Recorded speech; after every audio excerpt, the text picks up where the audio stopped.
Good morning, chess fans. We are continuing our coverage from Pärnu, Estonia, where the 6th Paul Keres Memorial is taking place, celebrating the Estonian chess legend Paul Keres, arguably one of the strongest players in history of chess, not to become a world champion, still a champion in hearts, not only of Estonians, but many chess fans all over the world. And we are remembering him by having this amazing festival here. Today is round 4 of 9-round classical tournament. It's a Swiss tournament. We're going to talk about the format in a minute. But for the event, for the day, your host as usual, I'm Grandmaster at Neiksans, and together I'm with Women International Master Margaret all day. Margaret, I guess we have another great day ahead of us. Yeah, good morning. I'm sure we have a nice day, and also looking out of the window, the sun is out, so Pärnu definitely living up to its summer capital title. Yeah, it actually, it feels like the autumn is slowly coming because those evenings are becoming a bit colder, but during the day it still feels really nice here. For sure. Yeah, and we have the amazing venue here.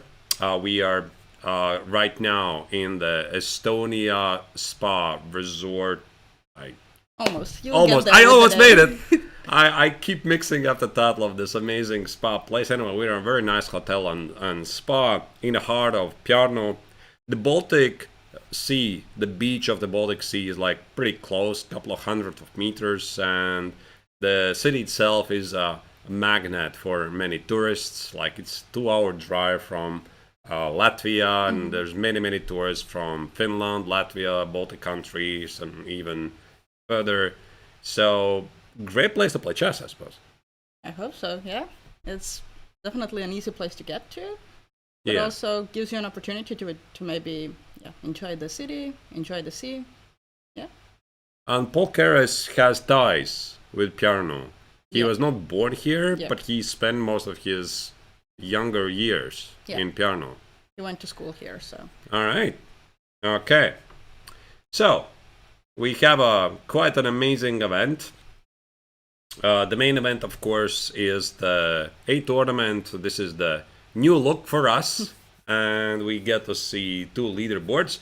But before we delve into it, let's just refresh the memory what the tournament is all about. The main tournament is the Open Classical A. Yeah, we have 2 Opens and Open Classical A. We have players who have rating at least 1800. So there are options for earning title norms and playing a lot of strong opponents. And then we're playing 9 rounds, as we already mentioned. So we started on Monday, and we will finish on Saturday morning with the classical event. And the players have 90 minutes plus 30 seconds, but no additional time after move 40. So they really need to manage their time better. And what's the amount of the participants in total? In total, I think we have 148 participants in 2 tournaments. And in Open A, there is 85 players. All right, okay.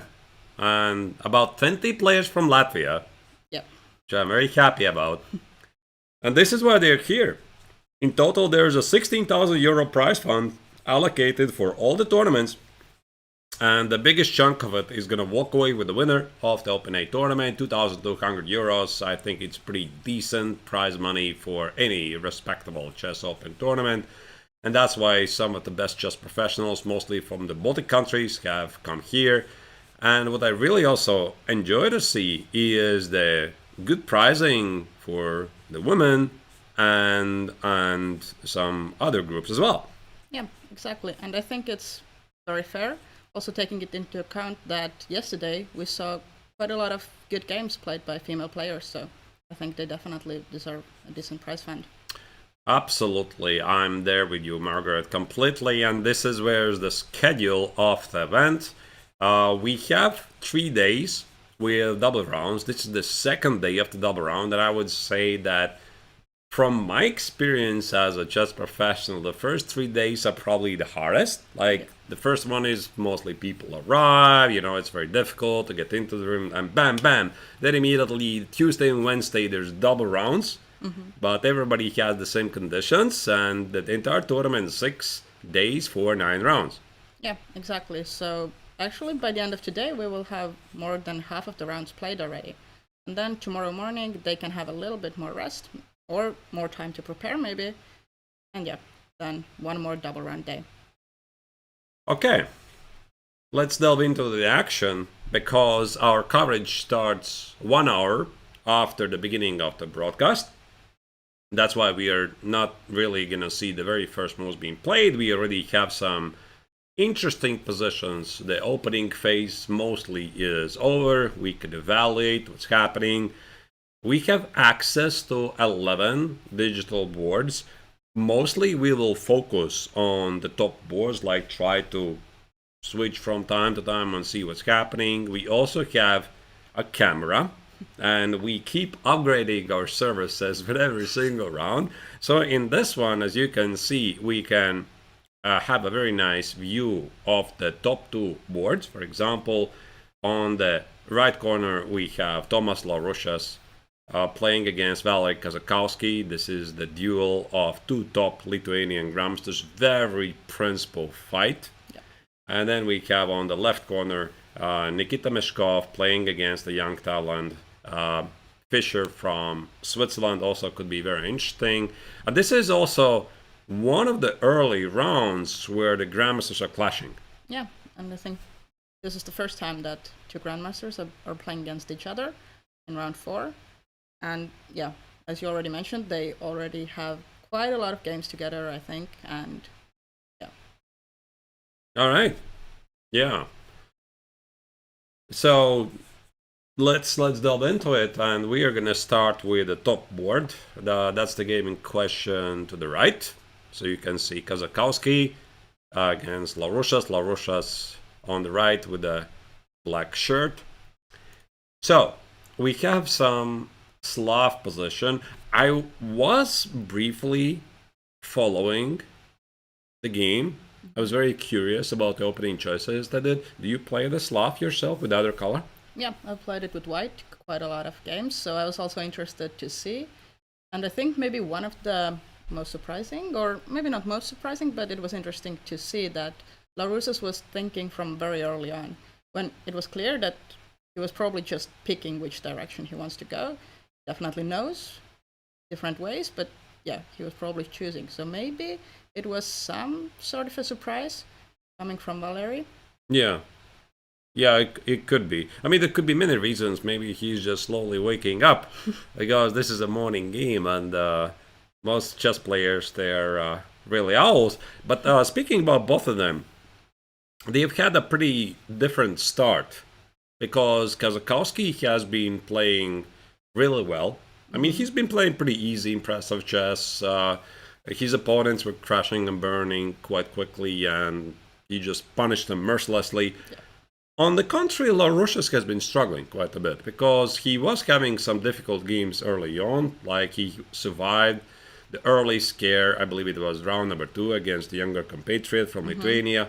Then the next round, again, he was having a much worse position. He declined a draw and he was risking a lot. So objectively, against a stronger player, I think he would have punished. But ultimately, his courage paid off. And that's why they're here, 3 points out of 3. And maybe it's not really relevant how they got there, but sometimes it seems that the players have the same positioning, but the way they got there, the path is completely different. Yeah, for sure. And maybe if you're looking at the ratings, you think, oh, Valery has like 80 points more. But I think it's also important to remember that maybe just 2 months ago, Thomas was even higher rated. I think he was very, very close to 2,600. So I talk about Thomas with Nikita Meshkov this morning. Okay. So we're having a breakfast together. And I talked with Nikita about Thomas. What happened with him? Because he was like, as you said, recently almost 2,600. And the word is that recently Larušas was doing a huge chess tour across Europe. And he played many tournaments. Unfortunately, not very successfully. Like, he dropped 10 points here, 10 points there. So when you have a bad shape, I assume it was a bad shape. He just dropped huge amount of points. And one thing I can absolutely guarantee from just professionals' perspective, we grandmasters, we know each other. Yeah, we know who is capable of. So we are not looking at the rating. Yeah. So if there's like somebody from the outside circle, or somebody who we don't know, so we might be like trying to put him in a certain box. Okay, so you're like 2400. I think I know what to expect of you, etc. But if I know you're a strong grandmaster, you're like an active grinder, you're playing in open tournaments, your rating goes up and down, nobody's looking at the rating. So I think Kazakowski is not even ranking himself as a favorite in this game, like this 80-point lead. He knows this is a very principled fight, and obviously they're also teammates in the Lithuanian national team. What was this? 3 years ago, they played really well. I think all of them were in the same team, if I'm not terribly mistaken, in Chennai Olympiad. Lithuania finished in 10th place, and these were the key players. Yeah, so they know each other really well. So once again, it's not only about fighting for the tournament's prizes, it's also about prestige. It's also about who is the boss in Lithuania. Yeah, for sure. And yeah, it's not like they're going to do a quick draw, go like, let's go home, it's a morning round. But also looking at the time usage, it really seems they are here to fight. Absolutely, yeah. And E5 is a pretty aggressive way for Thomas to fight for something. And now we're going to roll back a bit. Let's head back a bit to the opening phase. Since this was the Slav, E3, Bishop F5.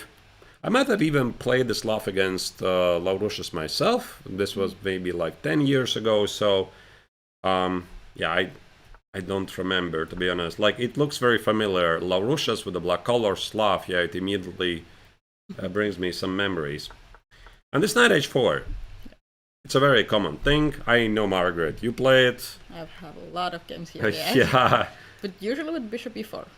Yeah, that's the question. I gotta confess, I'm not really actively following the opening trends here, and I'm curious, what is the word right now? Is bishop g6 more popular, or bishop e4, f3, and then play bishop g6, and there are some nuances? Laurušas decided just to play a bishop g6 right away. Yeah. And here, bishop d2, white could take on g6 immediately, knight e7, and the first surprise, queen b3. Yeah. So here I don't think I've seen queen b3. Definitely probably is a move, but it's kind of combining the ideas, because queen b3 is a very common move when you include bishop e4 and f3. Yeah. So. And here maybe Kazakowski was testing some things, because I immediately spotted, what about knight e4? Like, this knight e4 or bishop e4 is a very common move. So the point is the queen on d8 hits the knight. So the logic says, I suppose you want to take on g6 because knight e4 is queen h4. Yeah. Most likely, yeah. So knight x on g6, and here's the key move, knight x on d2. And what is this position? Because I assume I have to take it. H takes on g6, and if white doesn't take on b7, what you're doing here in the first place, queen takes on b7. Maybe rook b8. I don't know, what is this? Yeah, queen takes on c6 and rook takes on b2 and whatever. Yeah, you really get scared for the white's king. I don't know. Like, okay, king c1 is going to be bishop a3. Yeah. And this is really difficult for black to go, even if he knows this, even if he sees this, because white just played queen b3 very quickly. Yeah. And you're like, okay, yeah, maybe this is Stockfish's idea, and that's why, even if Laurušas saw this, he just decided to play it safe. Now we got to the same position. I think actually what happened here is that Kazakowski slightly mixed up, like knight g6, queen b3, or queen b3, knight g6, but... Yeah, maybe it doesn't really matter, the move order. Yeah, maybe it doesn't matter, yeah. Okay, this is pretty standard. And yesterday we were talking about the kings, maybe staying in the center quite a bit. So here, the queens are exchanged. White has no reason to hassle either side. Yeah, I have played some games. One pretty memorable game where I played king on c2. I think it was like long castle, king c2, then I put the rook back on a1. But yeah, white treats the king, as you said, like a full piece. Yep. And the two reasons why do you want to make a castle connect the rooks. One reason, second reason is bring the king to the safety. And very often the king is feeling like a piece. So all of this makes perfect sense. a6 just secure the pawn on a7 so that it's not under attack and blocking castle short. So castle long side. h4. Just to take some space? Or? And also fix these weaknesses, potentially. Because if black is able to play g5, maybe there's some pressure against the pawn on h2. And h3, black will play g4. Yeah. And get rid of the weakness. So that's why h4 is like fixing these pawns on the color of the bishop in the long run. And this prompted LaRussia's immediately respond with a counter-strike in the center. Yeah. Also probably has some very, very concrete ideas, right? You want your knight to come to e5 if white takes. And then there are some issues with the d file, with the c4 pawn. So yeah. And also the king is on e2. Yeah. So it makes perfect sense. It makes perfect sense to try to expose the white king. And this leads some questions. You know, the first thing, Margaret, having an idea here, I have two bishops. Yeah. And this is a huge topic. And since I'm also an active coach, you know, I have talked about this with students from all kinds of angles. And it's such a hard thing to teach. Like, you have two bishops. So the logic says you want to open up. Yeah. But when is the right moment to open up? And this is very debatable. Like, I have the two bishops. I should do it right now, right? Yeah. Maybe. So, for example, I'm thinking I could want to take on d5. Yeah. Black. I don't think that black can include intermezzo. Because now you can take on c6 and d7 is with a check. Yeah. Takes and captures and things are really bad for black. Yeah. So we can assume this. Okay. So black can do that. And takes. Yeah.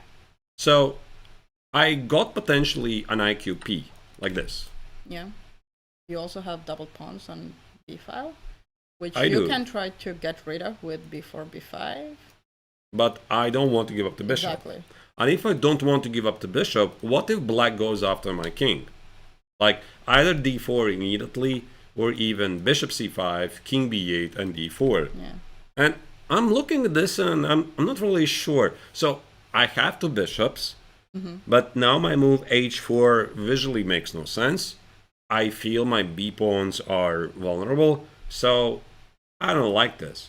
So that's why here I'm thinking, okay, rook c1 was played. Yep. The next thing, maybe I just keep the tension. Yeah. But it's very difficult to understand, like where's the line? Where's the line? So normally you're thinking, yeah, I have two bishops, open, but then you should always remember that over-evaluating the strength of the bishop is so common.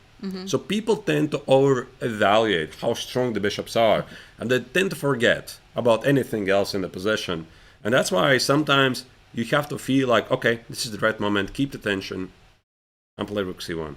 Yeah. But now if we continue with the principles that you have two bishops, I don't, so I want to close the position.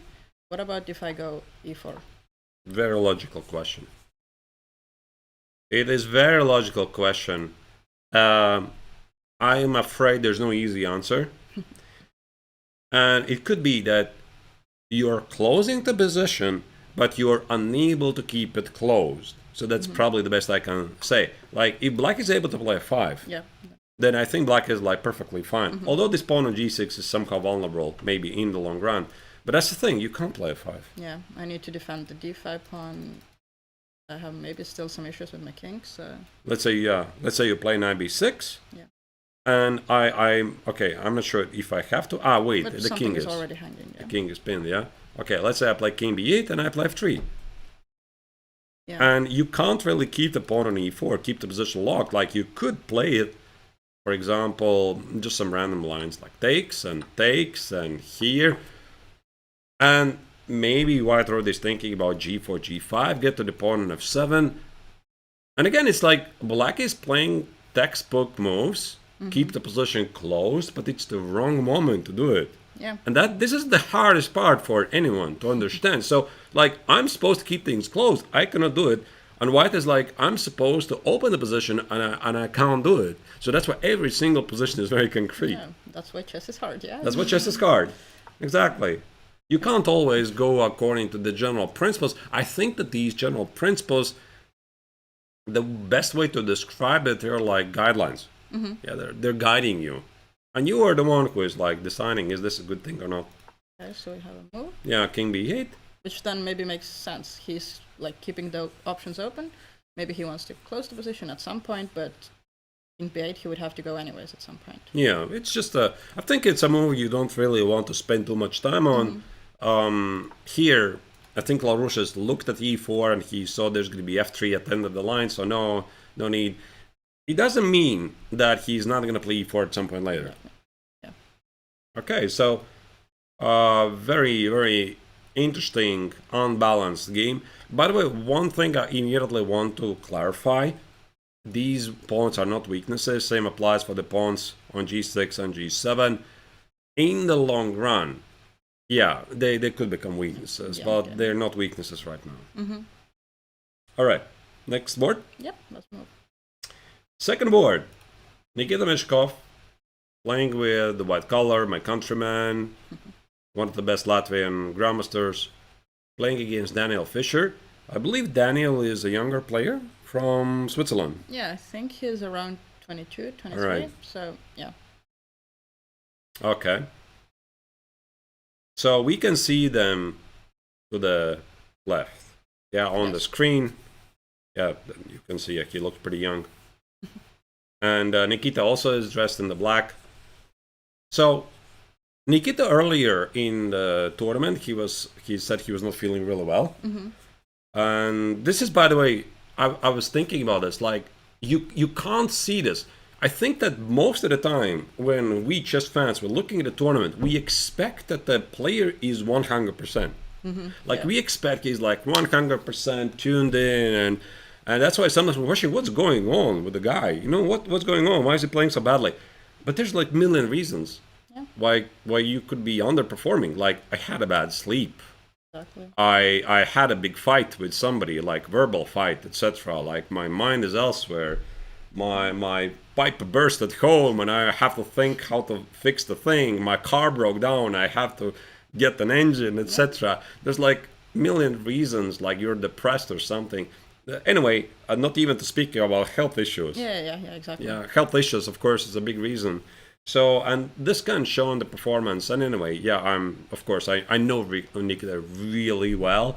And yeah, he was not feeling well, but he feels much, much better. Yeah, that's good. And I mean, in the end, he has the maximum amount of points. So yeah, he's doing something right at least. Yesterday, he told me about yesterday what happened in Richagov's game. He said he was just not there, basically. Like, he's playing against Nikita Richagov, he was like, his mind was shut off completely. Oh, okay, so he was just... Yeah, he was just making some moves, and then Richagov just blundered the game. He was like, okay, I'm not going to take it, but he was like, oh my goodness, I was playing so badly. Yeah. But the good news is for Latvian chess fans and Nikita's fans that he's doing much, much better. And about Daniel, I don't really know much about him. He's one of the younger players from Switzerland. I assume he's here to get the GM norm. Yeah, I think he's here together with another Swiss grandmaster, Wagner. Is he coaching him? I don't have insight on that. I just know that they're it would sharing be very the room, logical. But yeah, it would be very logical. Sure. It's like a very common thing. So chess coaches, they're taking their students. I don't know this. It's a good guess. Yeah. Yeah. All right. So let's evaluate what we're seeing. C5, D5, we just saw. And this is some sort of a Catalan, I suppose, or Queen's Gambit decline. Looks some Catalan variations. Okay, let's scroll back a bit. Knight f3 turn to Catalan.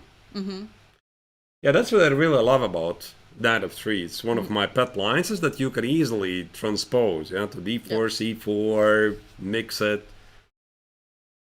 Bishop b4, bishop e7. Not always this bishop on d2 is doing really well. Yeah. Like there's some lines when black can play d takes on c4 and the pawn on d4 is not protected by the queen. Yeah. So it's pretty interesting. So you give a check, you retreat, and the bishop on d2 is not really so well positioned. Mm-hmm.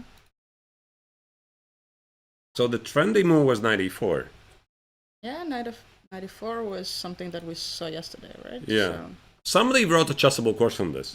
I don't know who. I could check it. Do you know in Chessable you can search by positions? oh, I didn't actually. Yeah. That's a good tip. You can search by the positions, and you see who's written this. Okay. Yeah. That's good to remember. Yeah. Yeah. So I'll do it. I forgot. So since we're seeing this 94, definitely somebody big wrote this. Okay. Bishop before immediately. Pretty standard, I think. I think white typically plays like queen c2, rook d1. Yeah. But I mean, it's a move. D takes and knight d5. Okay. So the point is b5 would drop the pawn on c6, not even speak about a4 ideas. Yeah. Yeah, I've looked quite a bit at the Catalan positions because it's the main thing I play. And quite often the computer is give away the bishop on f4, it's all good. And then I'm thinking, okay, do I want to give away my two bishops, open my king and everything? But yeah, okay, you move some moves forward, it should be fine, but yeah, it's not something I would want to do, like, without knowing it, so. I'm not sure I have like a very strict opinion on these positions because I can easily see the pros of white's position. Yep. Like you're gonna play e3, you're gonna dominate the dark squares. Black has problems with the light square bishop, so I can see the pressure. But there's one thing I have noticed, Margaret, even in highest level chess, like 2700 plus, these positions are getting more and more popular from Black's perspective. So I think that there's like a common knowledge that in the end the bishop is going to get out. And it's not even about these double pawns. It's like in the long run maybe you can use them, but I think the word is that Black is going to somehow solve the problem of the bishop. And then you said something about saving the bishop. It's entirely possible you can save it by retreating, but now you see this along the diagonal is closed. Yeah, exactly. Then playing bishop f4 immediately, it doesn't make too much sense if you're going back to the exact same place, right? You could have gone queen c2, played it. So this is like a provocation, basically. Yeah, exactly. So he was very voluntarily going for it. Yeah, so he wanted this, and he got it. Yeah. Knight e5, knight c4, takes.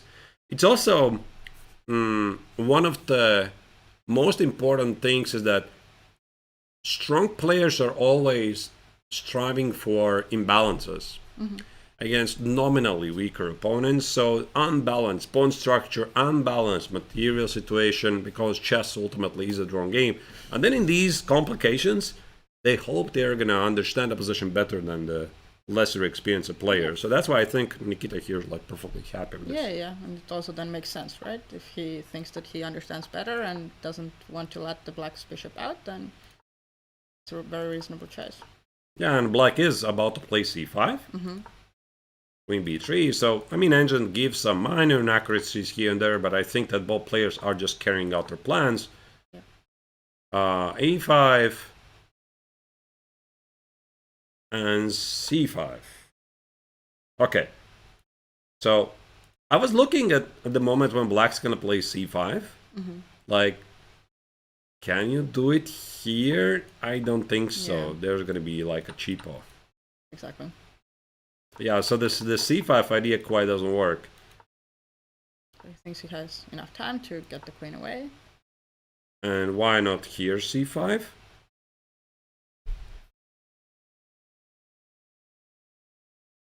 Yeah, I'm not sure I immediately understand. Looks... I mean, it might be the same idea. But this is a bit different, no? No, it's not like this. Yeah, there is. Okay, I'm gonna check the engine, what I'm missing here. No, yeah, it is the d5. It's still the d5. No, but I was just not sure, yeah. Yeah, d5 or bishop b7 and then play d5. Okay. Yeah, anyway. Knight of 6 Black played. Now there's an attack. And also a very big discussion in the Catalan positions is, can you get to control these weaknesses? Like if white gets the knight on c5, black is busted immediately. Your Like bishop is not coming out, and I have all the squares. like everything. this. Yeah. I once beat Nikita in a game that he probably doesn't want to remember. Like this was the time when he was still the international master, and I was coaching him like 15 years ago, maybe 10 years ago, maybe 15 years ago, and it was also some Catalan, and I got something like this. Yeah, so he knows that these positions are really unpleasant, of course, and that's what he was trying to get himself, and black immediately aggressively responded with c5. And I suppose you cannot take on b6, can you? Yeah, well, we can try to see what happens. Takes. I assume it's c takes on d4. E takes on d4 ruins completely your pawn structure. Yeah. And there's at least Bishop c5. some bishop c5 ideas. Because if you take on a7, I also have some queen a8 checks at some point. Nice. Not queen a. But even, I think even this position is like pretty safe.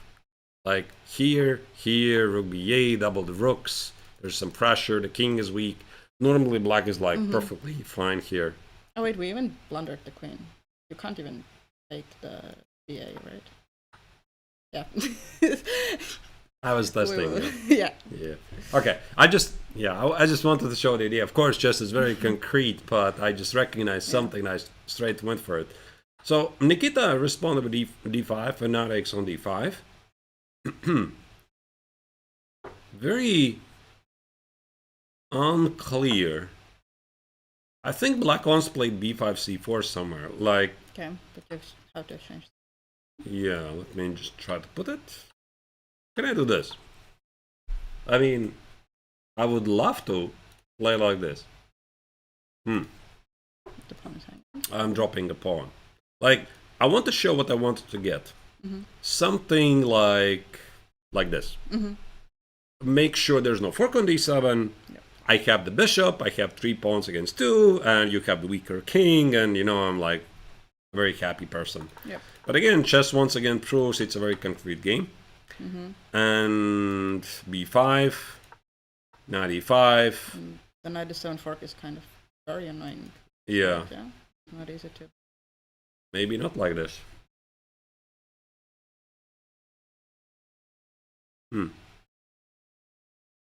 And also, by the way, notice the threat to take on b6 is still the there. pawn is hanging, yeah.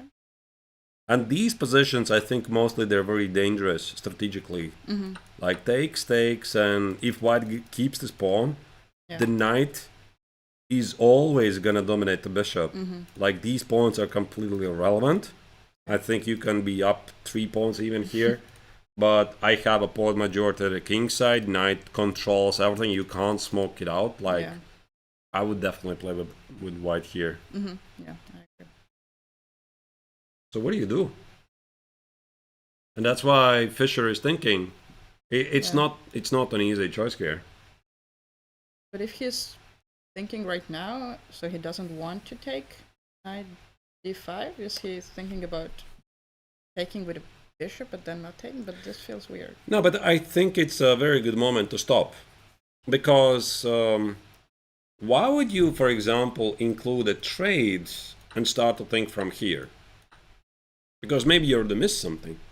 Yeah, so I think it's a good idea. Like in your mind, you're thinking takes, and what I'm going to do after that. So if I don't know what I'm going to do after that, why do I even take, right? As you said yourself, okay, maybe I can take with the bishop. And maybe now I can play b5. Yeah.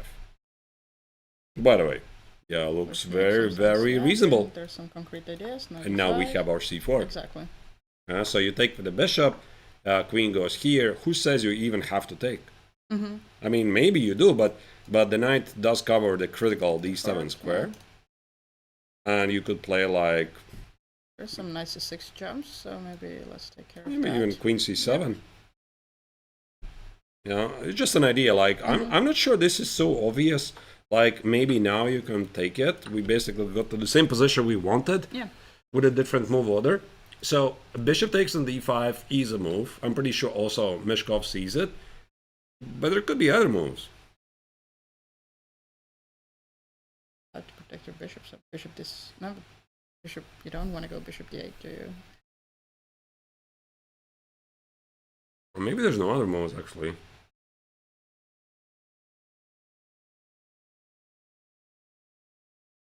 What do you do? I somehow feel if I have to take on d5, it's got to be with the bishop first. Yeah. Because of this b5, c4. Yeah. And then you can still go to the same position. Right. If you want to take with the knight now. Here I could play rook d8 as well. No. Oh, I'm blundering. Something cute. Yeah. Nice. There's going to be queen f7. Okay. Well, then it's actually pretty forced. Yeah. Then this is pretty forced, like d5, c4, and then you figure things out. So I think this is also the position where we could see a lot of quick moves incoming. So Fischer is right now just making sure. What does he do? Does he take with the bishop? Does he take twice? How does he continue after that? Yeah, and then probably the next few moves are coming in very fast. Right. It's kind of forced. Okay, let's move on. Word number 3. Okay. We have Rao Sharan, who is also the 5th person with the maximum amount of points. Right, we have 5 leaders. Exactly. 3 points out of 3. 4 of them you're seeing on the screen, except of Laurusha's, who is right now having a walk. I think he walks a lot around during the game. Yeah, actually, I love this discussion. You know, I I once tried to categorize the players. There's the walkers, and there's the sitters. Which are you? I think I'm more the sitter, but I will try to walk around because just to get my mind off from going crazy. I'm definitely a walker.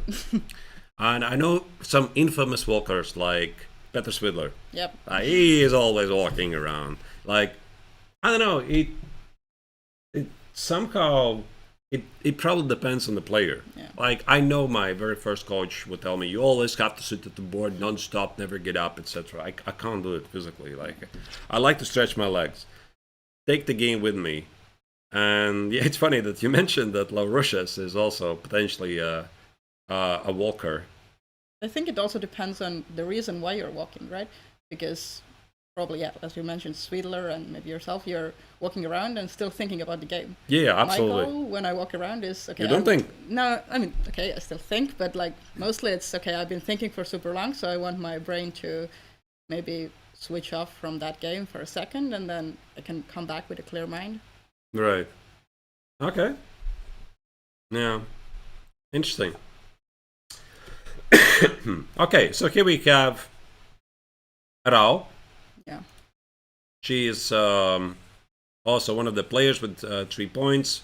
Yesterday, she... No, it's a he. my apologies. Yeah, because he was playing with the girl. Yeah, now I remember. Yeah.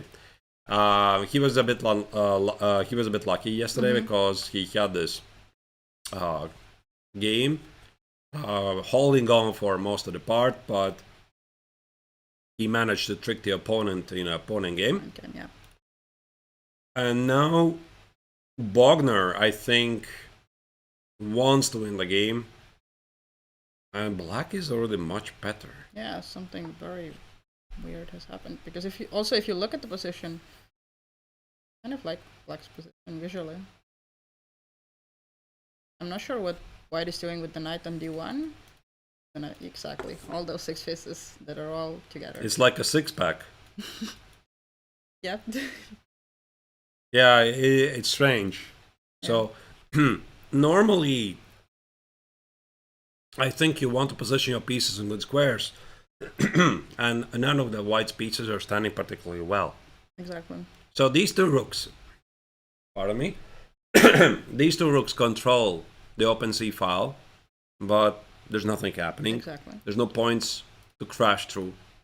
Yep. And black's entire arsenal is looking at the white king. Yep. H5, H4, king G7, rook H8, all kinds of ideas here. Knight G4, bishop G3, F4, queen H3.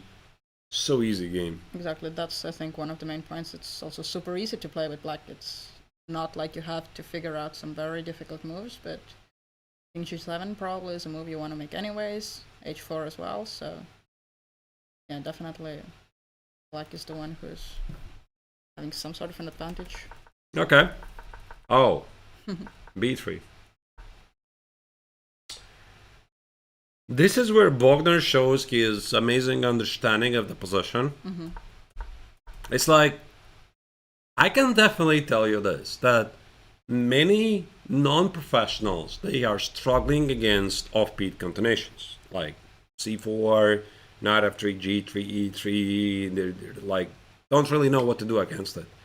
And I find Bogner's response is close to a textbook answer. Yep.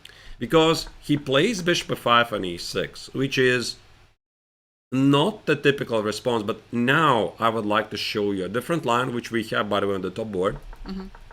So if white will play d4, d5, c4, c6, knight f3, knight f6, black's one of the most popular choices is to play bishop f5 and e6, because you don't, I'm sorry, where did it go? Yeah, you don't really want to play e6 immediately, perfectly fine, but your bishop is feeling a bit weird. Yeah, so you want to get it out, you want to play e6 and see what happens. But as soon as you do it, you need to watch out for queen b3. Yep. Yeah, so the pawn on b7 is under attack. You might have some issues. Obviously, it's much more complicated than that. But anyway, now you see white plays b3. And now Bogner is thinking, oh, I could play this position like a Slav. And now you don't have queen b3. Yeah. This is really smart. Yeah, so he plays e6. He's like treating this position as some Slav position. Okay, it's something else, but he immediately gets to set up the perfect Slav position and keep the bishop alive. Yeah. Very, very smart. Knight f6, knight h4 here feels just weird. I could even play bishop g4. Yeah, Bishop f6, queen f6, the rook on a1 is under attack. Yeah. You don't even get the bishop. d4, bishop b4, some provocation check. Again, knight h4 is bishop g4. This is like... This is, I would say, the white flag. I mean, I'm not fighting for any opening advantage. Actually, this kind of maybe the exact same position. Like, I've looked at it when I've been maybe bored of Catalan and I'm trying to make something just to get a game, maybe against a weaker opponent.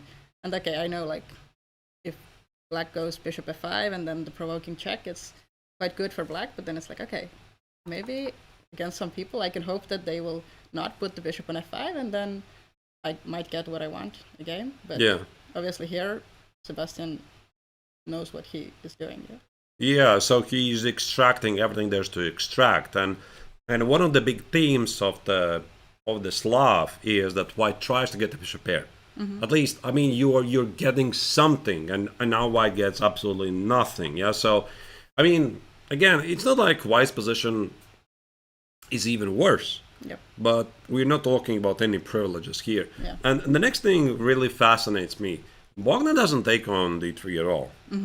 So he plays knight e7. And why is this? Because he wants to control the e4 square. Because look at this. If he would take on d3, for example, castle short, white could also do the same. Let's say I'm just setting up some normal position. And white's going to play e4.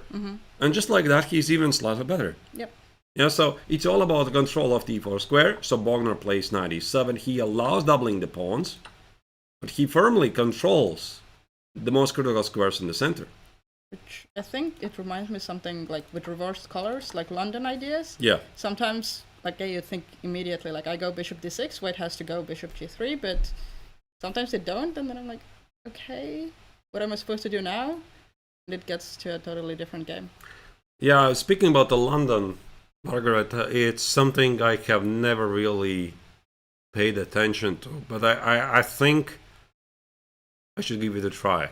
Like these moments when you keep the bishop on f4, when you take on d6, when you play bishop g3, it's some kind of understanding that you can score some easy points. Yeah, so even though at the pro level they say that London everything is is solved, but it's a nice opening. All right. And black is just playing against the bad bishop. Yeah. Also very logical, very relatively easy moves. Yeah? G3. I'm not sure about that. So he was afraid of some F4 moves? Yeah, but you just take it and play rook E1. Yeah. Strange. H6, okay, some mysterious move here. But the position is closed. By the way, the one thing I think it's also pretty important to keep in mind, in closed positions, the maneuver, the cost of the moves doesn't really matter. Mm-hmm. You can maneuver whatever you want. Knight D1. Yeah, so he went there voluntarily. He had some sort of an idea. He did it himself. Maybe he wants to go like F3, Knight F2, and then try to, but No. it feels weird. Yeah, I don't think you have enough time. No. I think your king side is weaker, so. I can understand why Sharon here was not feeling quite happy about it, because if he takes on E4, black's gonna take with F pawn, H5, Queen F5, King G7, Rook H8, H4. I'm looking at this and it looks like king's in an attack position. I know I'm seeing it everywhere, but it's like the perfect king's in an attack position with Kalash reversed. Yeah. When black is just calling all the shots at the king side. A future F3, there's going to be edicts on F3 and you just weaken the king forever. So that's why he's not taking on E4. And he's trying to use the open file he has. Bishop C3, H5. Black is going for the attack. Bishop A5, Rook E8. Okay. Yeah, so he really tries to make the C file work somehow, yeah? Because all those Knight D1, C3, they all makes, I guess, some sense together, but is it good? Yeah, so his idea was to somehow get the rook on some rank. Even this is not like a big deal. I can play rook b8. Yeah. Everything is One protected. rook is not going to take anything, and Yeah, like I'll continue my attack a few moves after. yeah, but here Wagner decided, you know, your bishop on c7 doesn't do much, even though he does control some squares. Yeah. But as you said, maybe in those positions, the exact number or tempies don't matter so much. So if I feel with black that I need to go back, I can always go back as well at some point, unless I get my bishop trapped. Yeah. Yeah, you have to be careful about the bishop. And I think now bishop b4 looks very, very strong. You don't want to take on e4, I suppose. F takes on e4, black is going to be very happy. Yep. And the knight, where do you go? Knight f3. Yeah. Maybe that's what Wagner is thinking here. You know, I'm thinking also I could play h4 right now. I have to validate if b4 is a threat. And when it comes to the threats, most of the time, before you want to defend against a threat, you have to ask yourself, is it a threat? Like, is this a threat I want to address to? Maybe I could like play h4. Can I do this? Because if I play the automatic move bishop b4, knight f3, there's no h4. And with h4, I mean I want to open up the h file and go after the king. Yes. So I'm thinking I could just play h4 right now. And then you have to calculate b4. Yeah, sure. So now it's under attack. And maybe I can do something in the king side during this time. Okay. It's just an idea, I'm not sure. Yeah. Like this? Yep. I'll go back.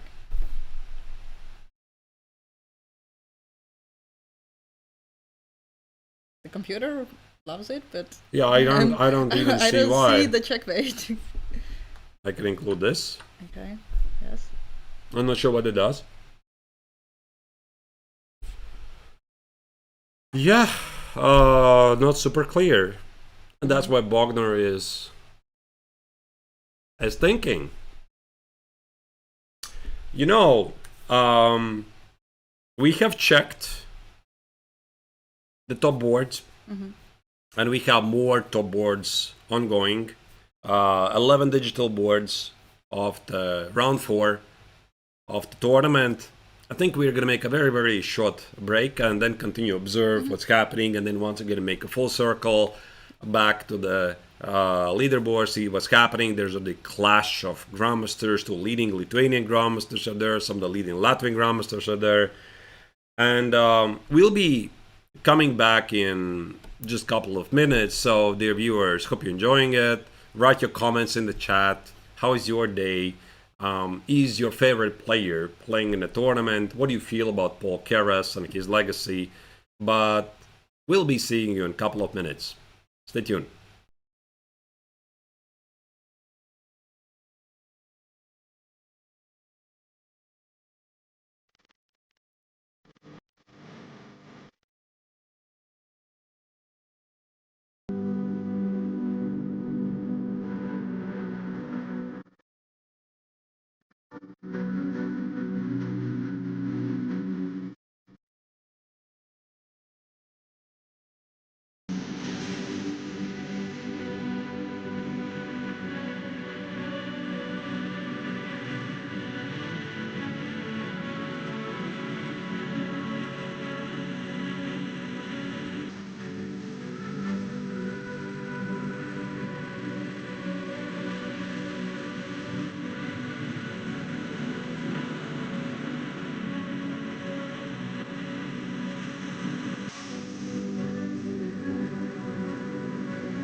We're coming back live from Pärnu, Estonia, following the action of the 6th Paul Keres Memorial, remembering the amazing chess legend, one of the strongest players in history of chess, never to become a world champion.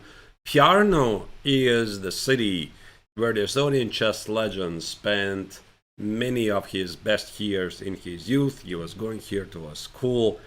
But we're following the action of the festival, the main event, open tournament, round 4 out of 9 of classical chess is going on right now.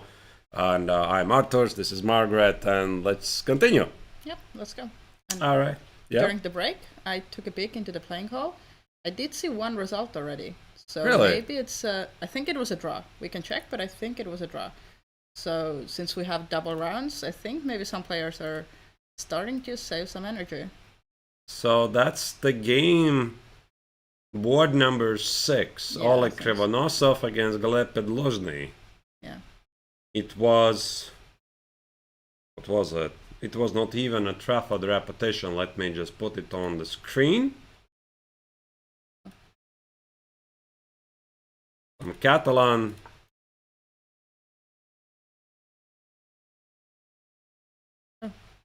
No, I'm pretty sure bishop c8 didn't happen. Yeah, they probably put the pieces back, right? All right. So this is also how you can play it. Yeah, Oleg is a very solid player. Yeah. I mean, I've known him, of course, for many, many years. He is mostly trying just to keep everything under control, never lose. Then he wins several games, and he usually scores pretty well in these open tournaments. So apparently he treated Podlozhny as a potential threat. Yeah. So that's why for him a draw is like a good result. Mm-hmm. All right, but we are going to move on. The next boards we haven't yet checked, and you can't see them on the camera because our camera is focused on the top 2 boards.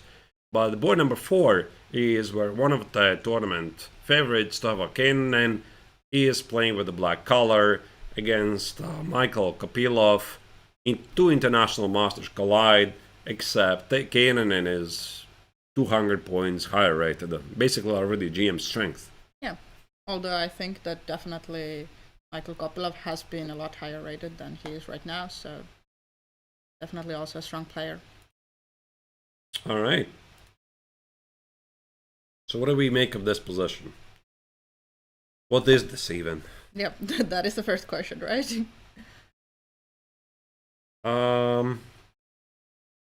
I assume there was some IQP. Yeah. Black played d4 to trade a pawn. White played e4 to reject it, and now it's on e5. Yeah. I think so, yeah.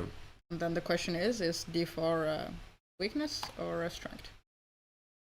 We'll see. Exactly. Yeah, we'll see. Okay, let's just check very quickly. I don't think we can focus on the opening phase too much. There you go. c5. There you go, IQP. Pretty trendy line. Black gave a check. There you go. e4, e4.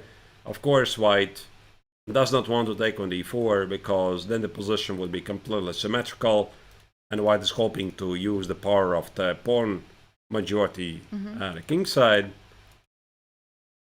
And it seems that both players are like perfectly happy of what's going on.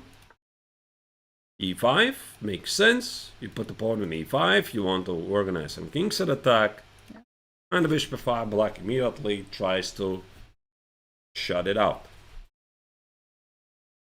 So I have some options, right? Do I want to exchange the bishop? I also have knight e4 idea, which maybe e5 made that possible.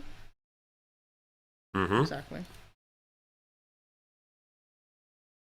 I think there's like two decent ideas. One idea, as you said, Margaret, is to get the knight on d6.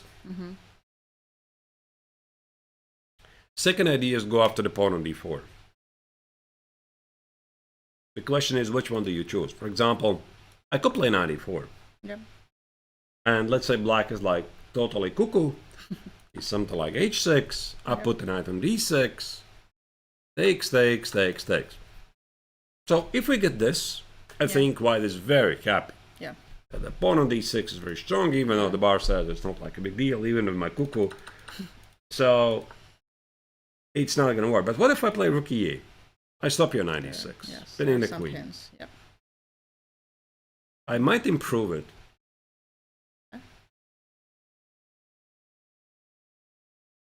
And then, yeah, I don't know. So very difficult to immediately to suggest something like maybe here, knight d6. Then can I take on d3?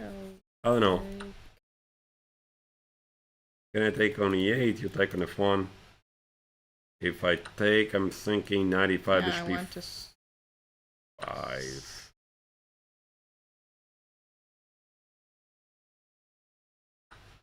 It's very precise calculation. Exactly. I really want to make some of those things work, but Yeah. Like the point is rook takes. Oh, sorry.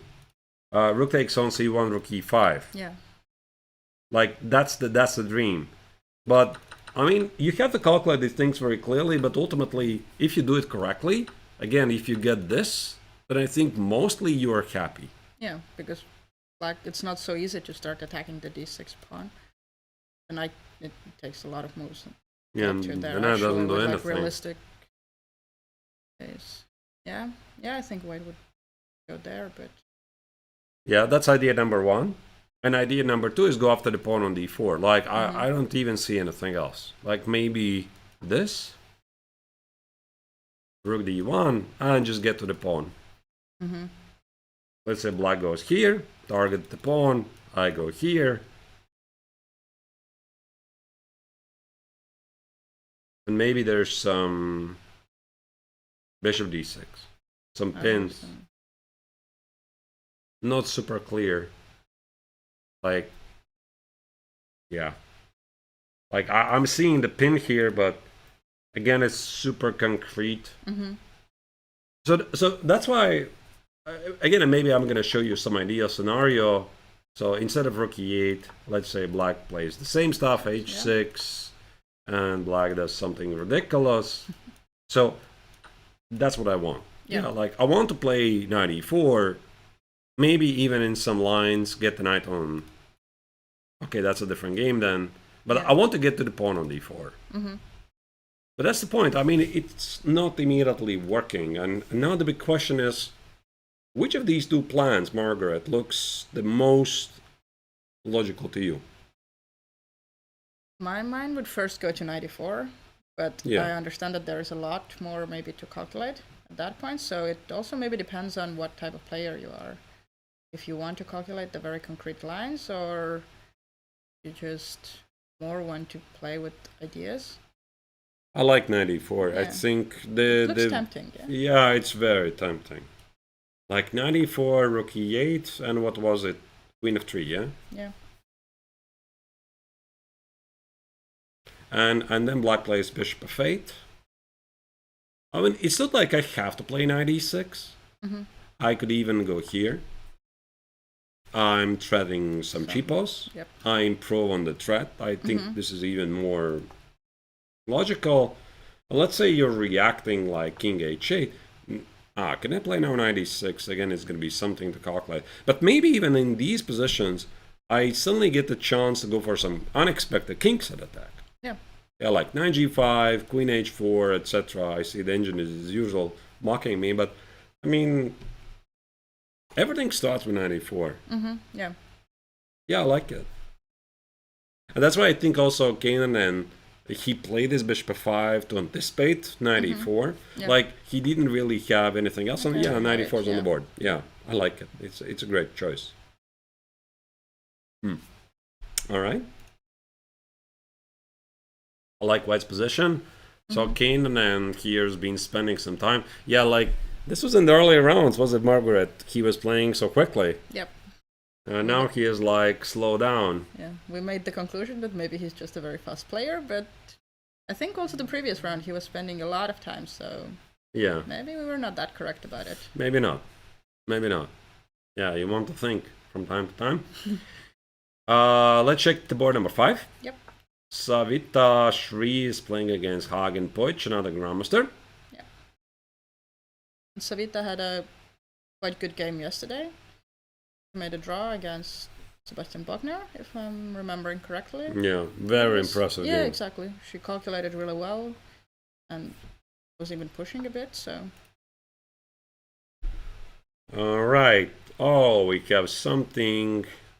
Oh, this is going to be very exciting. Some race towards different kings, yeah. Somebody is about to be checkmated. And I don't think the bar here really matters. Yeah, it's yet to be determined who gets checkmated. Yeah, because like this is some very sharp Sicilian. It looks like English attack against the Sicilian Scheveningen.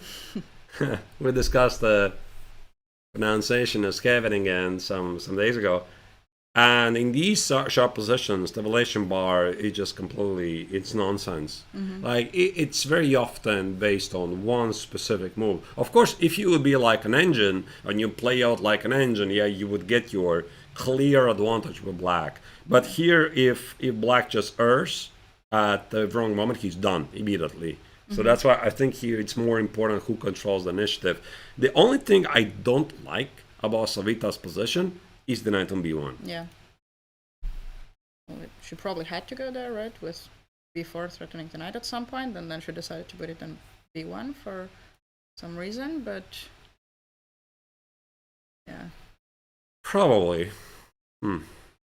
Let's maybe check very quickly, yeah? yeah? I'm curious, what was the... Oh, classical Sicilian with bishop c4. We need to... And bishop b3. It's some Fischer-Sozin vibes, Fischer-Sozin attack vibes. Black wants to kill the bishop, white builds up the English attack, and as you said... she had to go there. Wait, what? Or... It's a mistake. So she should have gone on... Knight a4. a4, yeah. Yeah, but if you get it wrong, you might just lose the knight. Exactly, so that's why it's a lot more like... Like, I'm gonna go... risky. Let's just show you lines. Like here, here, here, here, here. Just a sample line. Yep. You might be losing the knight. Like, you can't defend it. Like here, by the way, it's quite funny. Stockfish says, h5, g5. It's all good. Yep. It's all good. Yep. Yeah, it's like only a piece. It doesn't really matter. You know, have you played this? What was it, Leela with peace odds? No. Never. No. I've heard some stories about it. Oh, yeah. Like, it looks like one of those scenarios when you're playing this Leela engine on leeches, which is optimized to play down the material. I gotta say, I got crushed mercilessly. Yeah. I played with knights odds, so Leela would play with knights. We would play blitz games, of course. No classical games. Yeah. I don't have the patience for that. Yeah. Just blitz games, 3+1 or 3+2 or maybe 5+3, doesn't really matter. No chance. Yeah. Like with extra knight, no chance at all. And I would maybe get a chance to get about equal with rook odds. Oh, wow. Because, it's like optimized to avoid trades, go for unusual positions, and it plays very quickly. So why even brought this up? It's like a very big hit, and many top GMs like Fabi Carana, Hikaru Nakamura, they're challenging the bot. That's what I've heard, yeah. Yeah, it's like totally crazy. But I'm just looking at this, it just immediately reminds me of one of those crazy positions where, no, it's only a piece. Yeah. Again, something that a human would not really probably evaluate that easily, that, it's fine. So we can confirm Savita is a human being after all. Okay. Although, also yesterday her game was like quite sharp, so probably she does feel comfortable playing those sharp positions. Yeah. h4 really is a mistake. You should go... Like 92 first. Okay, this is not so clear. Yeah. Queen c7, h5, bishop b5, some human mistakes. Rook f c8, according to engine, is better, but Queen g2 is better. Yeah, actually queen g2 it is more logical. Why not g5, Yeah. g6? You want to create your own attack. But this queen d2 is a bit strange. No, this is a really strange move. You could argue about some previous mistakes that Savita did, but this queen d2 just looks very unusual. Yeah, because here the queen belongs.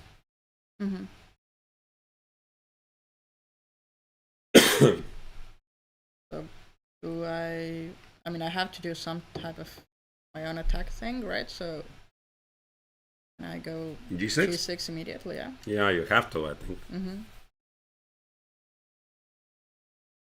Now, if this was checkers, black would have to take twice and get checkmated. Yep, exactly. And that's the best part. That's why I really love chess, and that's why I'm really bad at checkers. Is that you don't have to take it all.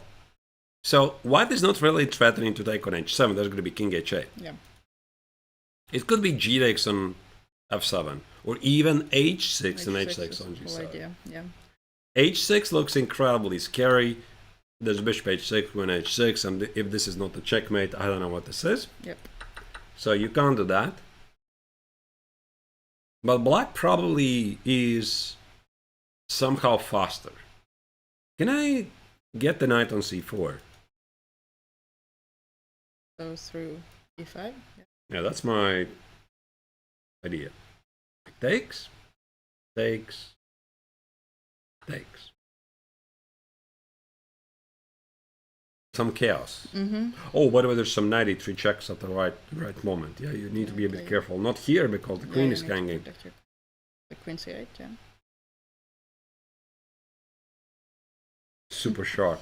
Yeah. Some queen d5.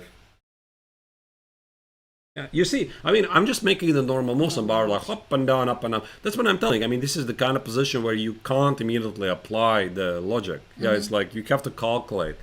And with seconds, it's very difficult, to understand what's going on. So it's not even 95. And the other idea I had was knight c4. You see again a mistake. Like takes, takes, and probably same. Or not? No, I think it's pretty decent looking. Like, I don't see how c3 is a threat. And okay, I'm gonna check the engine. Yeah, so what does it say? Stay here for a long time. Yeah, like, wait, why is it not working? Knight c5. Actually, yeah, same idea. Same idea. And protect the pawn on e6. Very human, by the way. So this, I'm not sure what changes. Yeah, now white has to play queen g2. And this, compared to the other game we were looking at here, the tempos do actually matter quite a lot, right? So. Yeah. Oh. Oh. I mean, it still continues.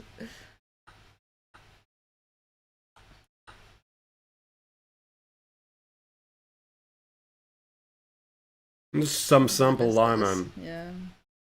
No, it can easily go either way. Yeah, for sure. And I think there's a huge factor. A huge factor is going to be the time.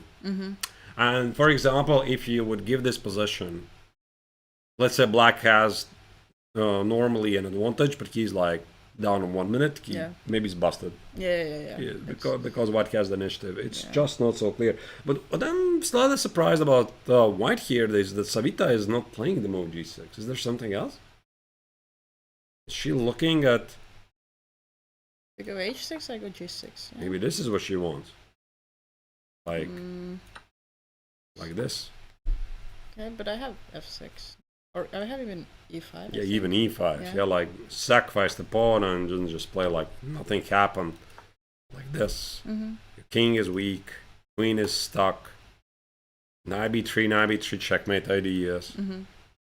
Is there something else? Like, is she really thinking about taking the pawn? Maybe. I mean, maybe, yeah. Yeah.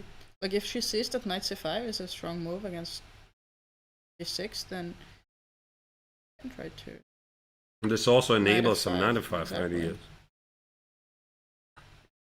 Yeah, e takes on d5 is... Oh, but we have a move, which... yeah, okay, now that explains, actually. Look at me.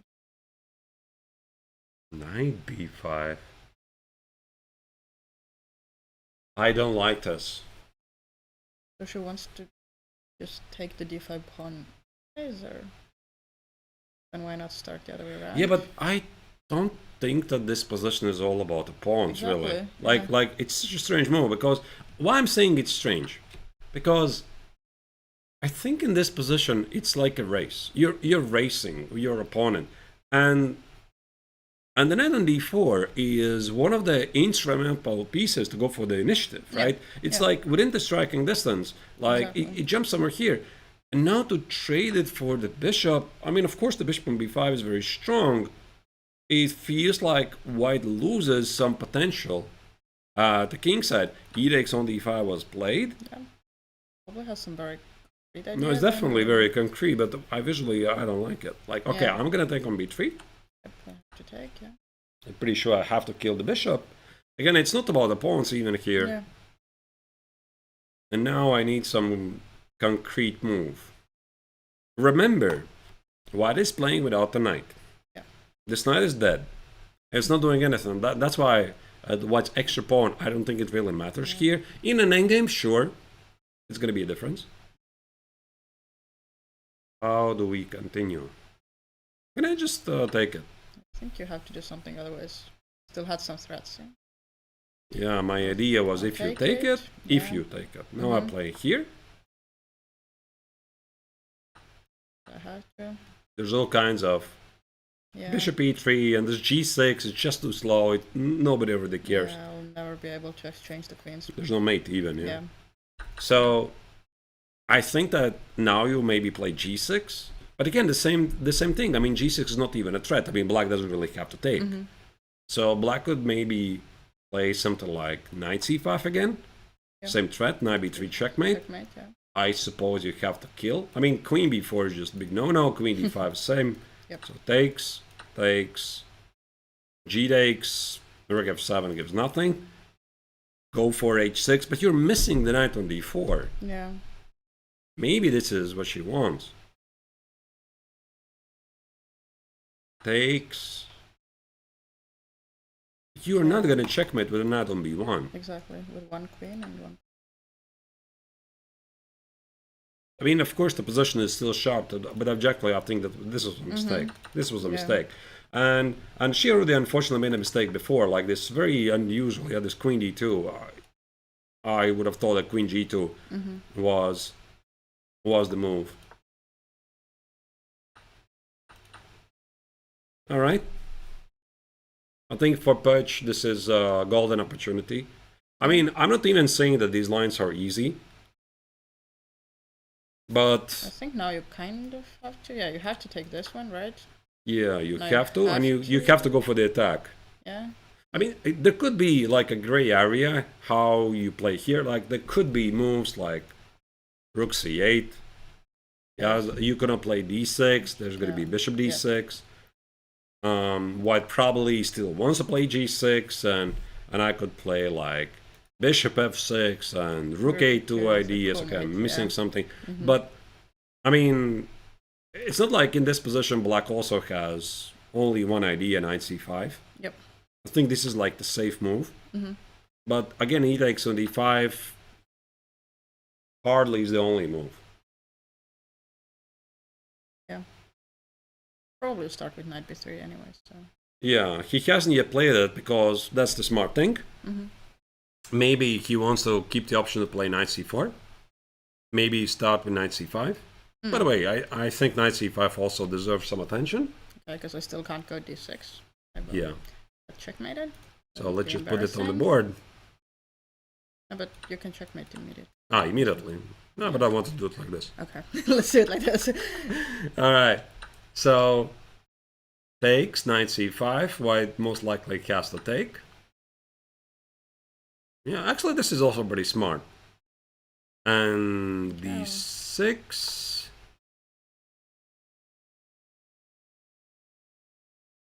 Yeah, maybe d6 is what confuses Poch. Like, he's trying to figure out, does he take on b3 or and play knight c5 or play knight c5 immediately? Or take on d5? Not super clear. But he should be feeling very happy while he's thinking about his choices. We are going to move on to the next board. Got a draw on board 6, so... Which board do you want to check? Maybe there's somebody you see. Yeah, I want to check some Estonians, so let's pick an Estonian. One Estonian, maybe Nikita Rычagov Let's see how Nikita against is doing. Kshistov. Had an unfortunate game against Nikita Meshkos yesterday, but then he won the evening game, yeah? So he's back at 2 points soon. Mm-hmm. Yeah, like I also talked with Kshistov, so we are teammates in Bundesliga. He said, yeah, like he was so embarrassed, like he lost his game against Platonov. Yeah, first one. Like he was playing so badly. Like he's come here with the family. Yeah, I know. Also last year. Yeah, they're spending some time. He said, well, while he's playing here, the family is having some good time and they're just enjoying the city and having some fun. And then I joked, and you have to play here, right? It's like, yeah, it's like maybe I also should have taken a break, etc. Yeah. So people are just enjoying the summer as well. Especially when the weather is nice outside. You know your family is out in the beach probably, and you're, especially if it's a bad position, right? Right. You're suffering. Yeah, but he has managed to recover. For Rычagov, it was also an embarrassing moment. His queen in 1 blunder against Nikita Meshkov, totally unnecessary. I talked with Nikita this morning about this moment, and I asked what was Ryczagov's reaction, and he said he like played a move, which blundered the queen in 1 move, and immediately stood button left. Okay. And Nikita was like, wait, what was going on? Okay, wait, what am I missing? Okay, it's a queen.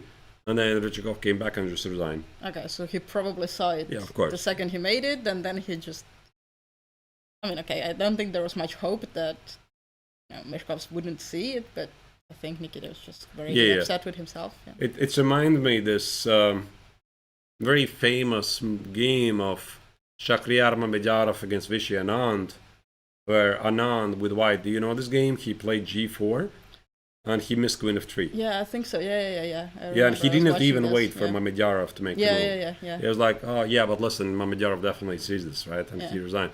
I don't know about that. I think I mean, here of course Meshkov made a move and then Ryczagov resigned, but I think always that there's always a hope that your opponent doesn't see. Yeah, I think even in the story that you were talking, he was asked later and he was like, oh, I was confused for a second, why did Vishy resign? But okay, obviously he probably would have found it, but not such an easy move. Yeah, maybe he wouldn't have found it. I don't know.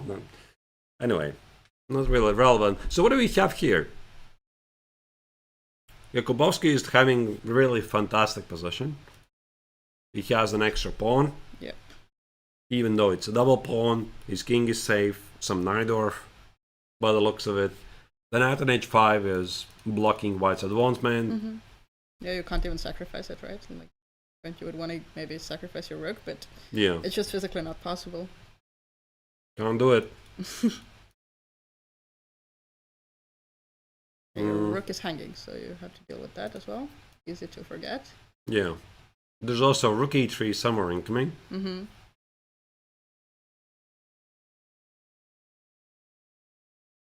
I don't know, some rook f1. Probably. And white is also pretty significantly lower in time. Like 20 minutes against 50. And Jakubowski, he appears to be playing a bit lighter. And I don't know how actively he's been playing lately. And it's also, of course, pretty difficult to concentrate when you are here with your family. But it seems that he has found his pace. Yeah, so maybe it was just the first round, maybe he was tired. I think he lost in the second round. Against, was it the first round? I think it was the first round, yeah. The very first round. Could you check it? I think it was the second round. Maybe I'm wrong. I don't think there were some very big upsets in the first round already. But I think he was the only one because he was the first round. First round, yeah? Yeah. Okay. Okay. I mean, time flies when having fun, Exactly. So in the very first round, and then he recovered with 2 wins in a row. Yeah. I mean, okay, he had weaker opponents, but Right. still, yeah. All right. Let's see what else is happening, and we are going to make a full circle. Yep. Back to the top boards, because we have them on the camera anyway. Kazakowski against Thomas Lavrushias. There's been quite a lot of moves. The tension in the center somehow got resolved. That's Nikita Meshkov standing in front of the camera. And you can see Kazakowski on the right. And Lavrushias is missing. Lavrushias is walking exactly somewhere. So, what do we see? What do we see? Black has carried out d4. Yep.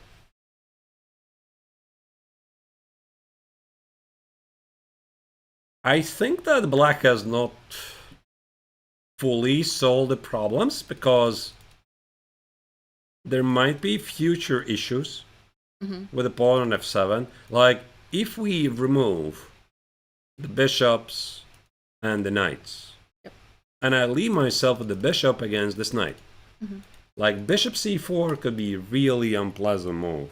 Yeah.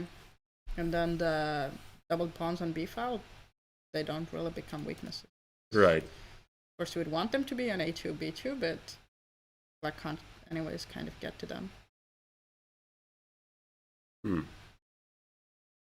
And the moves we did not see, Yes. it was here, yeah? g3. So they were both kind of playing a waiting game, yeah? Who blinks first? Yeah, and White blinked first. He took on e5. He took on d5 because he has the bishops after all. He felt this is the right moment. Bishop c3, d4, bishop d4, and here we are. Yep. I'm not sure you want to take it yourself.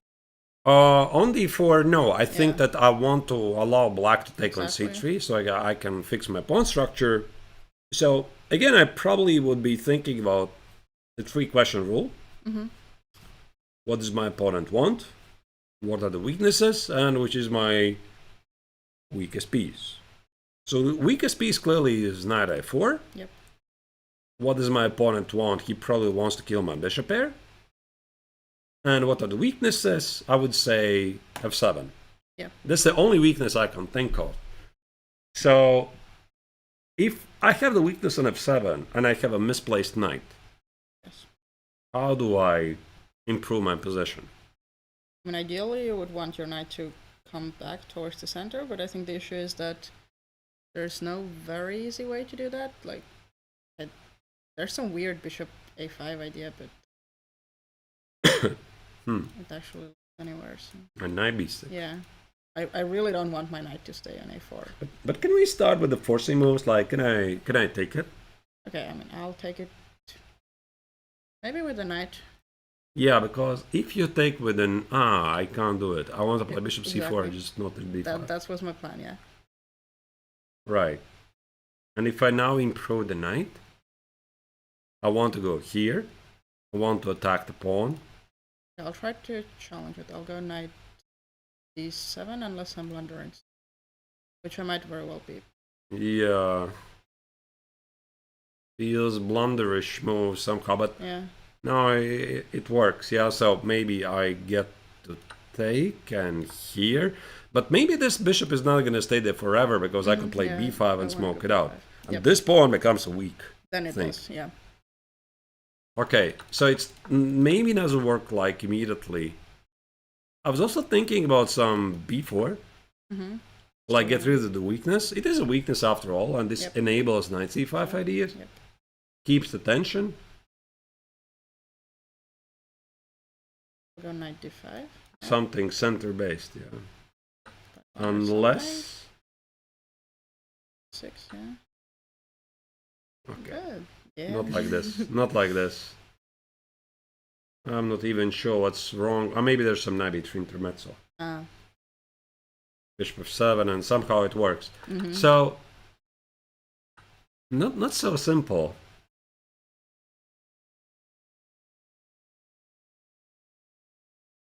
And Black wants to...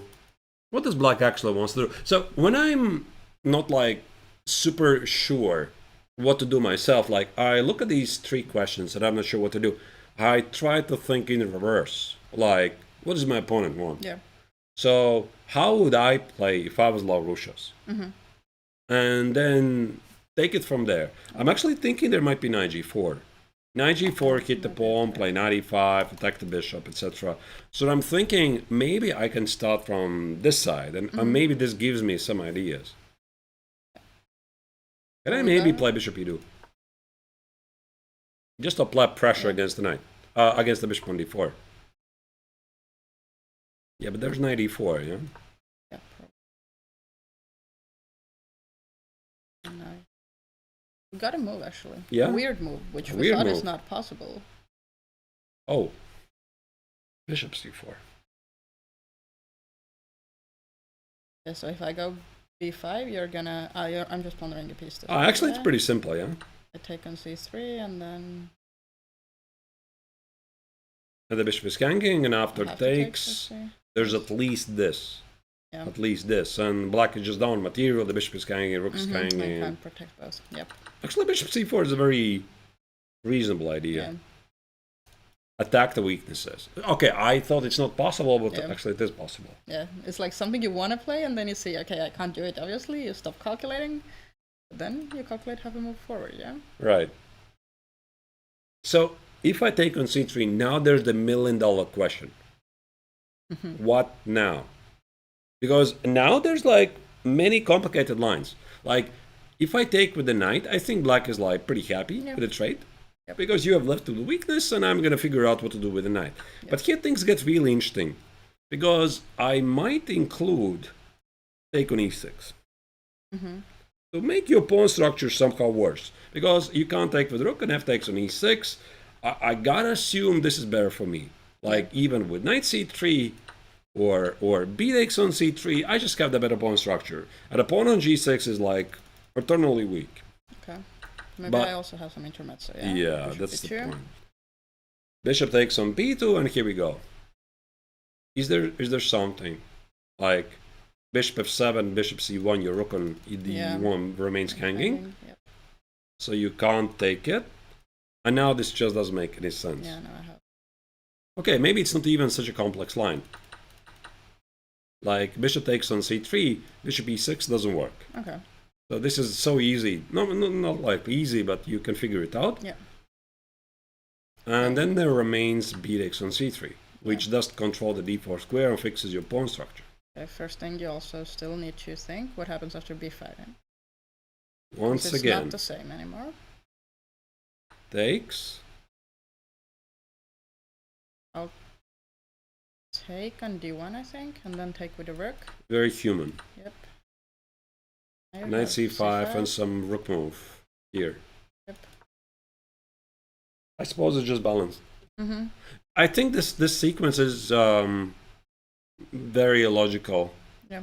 From Laurusha's perspective, he's been trying to be solid in the game, so take on c3 and b5 makes perfect sense. And it's not like Kazakowski is liquidating this into something, but he just didn't really see anything else to do here. Yeah. And also for him, like, and I think we just saw this. Oh, wait, knight c3. Oh, so he didn't... Okay, he probably calculated that this leads to the liquidation, so... Tries to keep on more pieces. I can still play b5, no? Yeah. Get rid of the pressure. I want to put the knight on d4. What do you do? Like, if you take it, I give you intermezzo. Okay. Yep. And then, same thing, but with a better version for black. Ah, wait. There must be some pressure.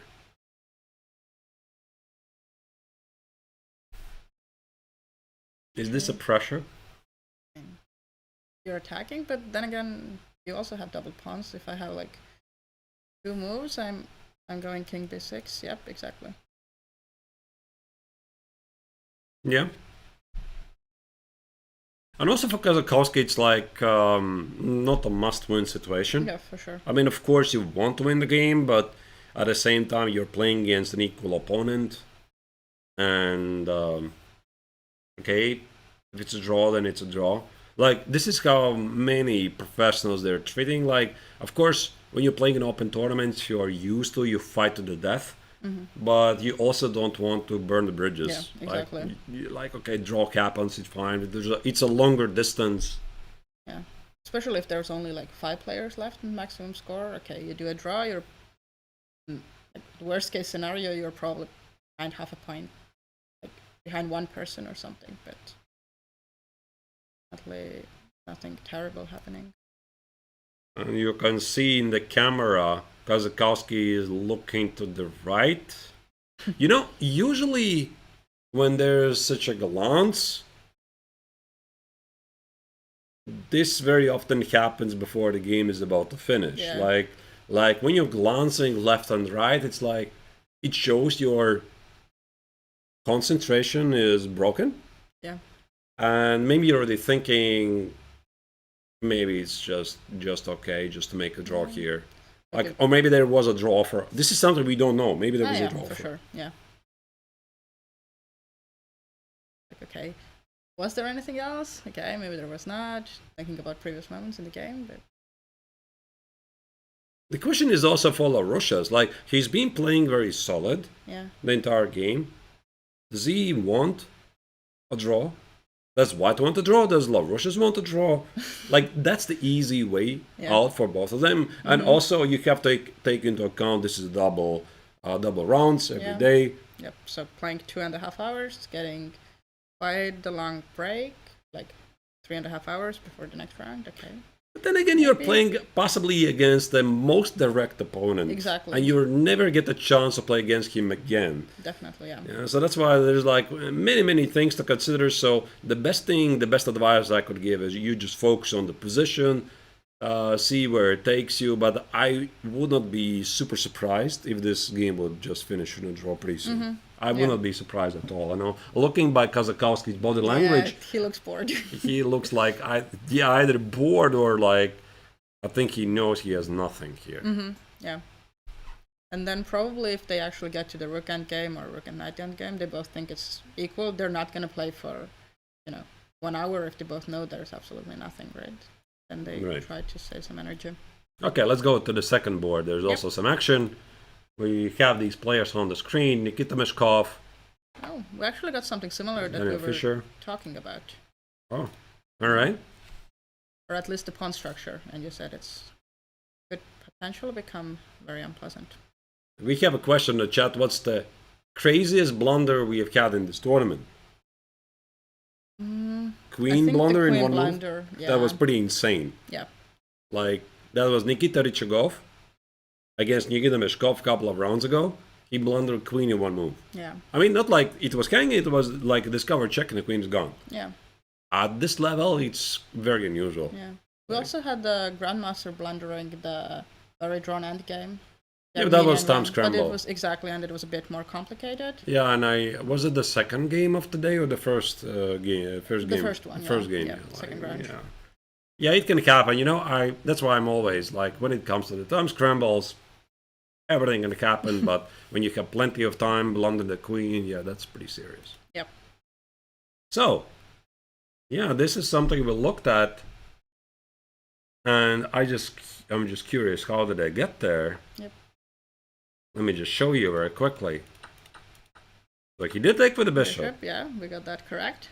And he did not play b5. But it should take the pawn, yeah? Yeah, we're discussing this. Exactly. Okay, he thought the pawn is a pawn. A pawn is a pawn. So he saw there's going to be some pressure here. Meshkov decided to keep the bishop alive. Yeah. Activate the king. The knight on c4 protects the pawn on b4. These pawns are irrelevant.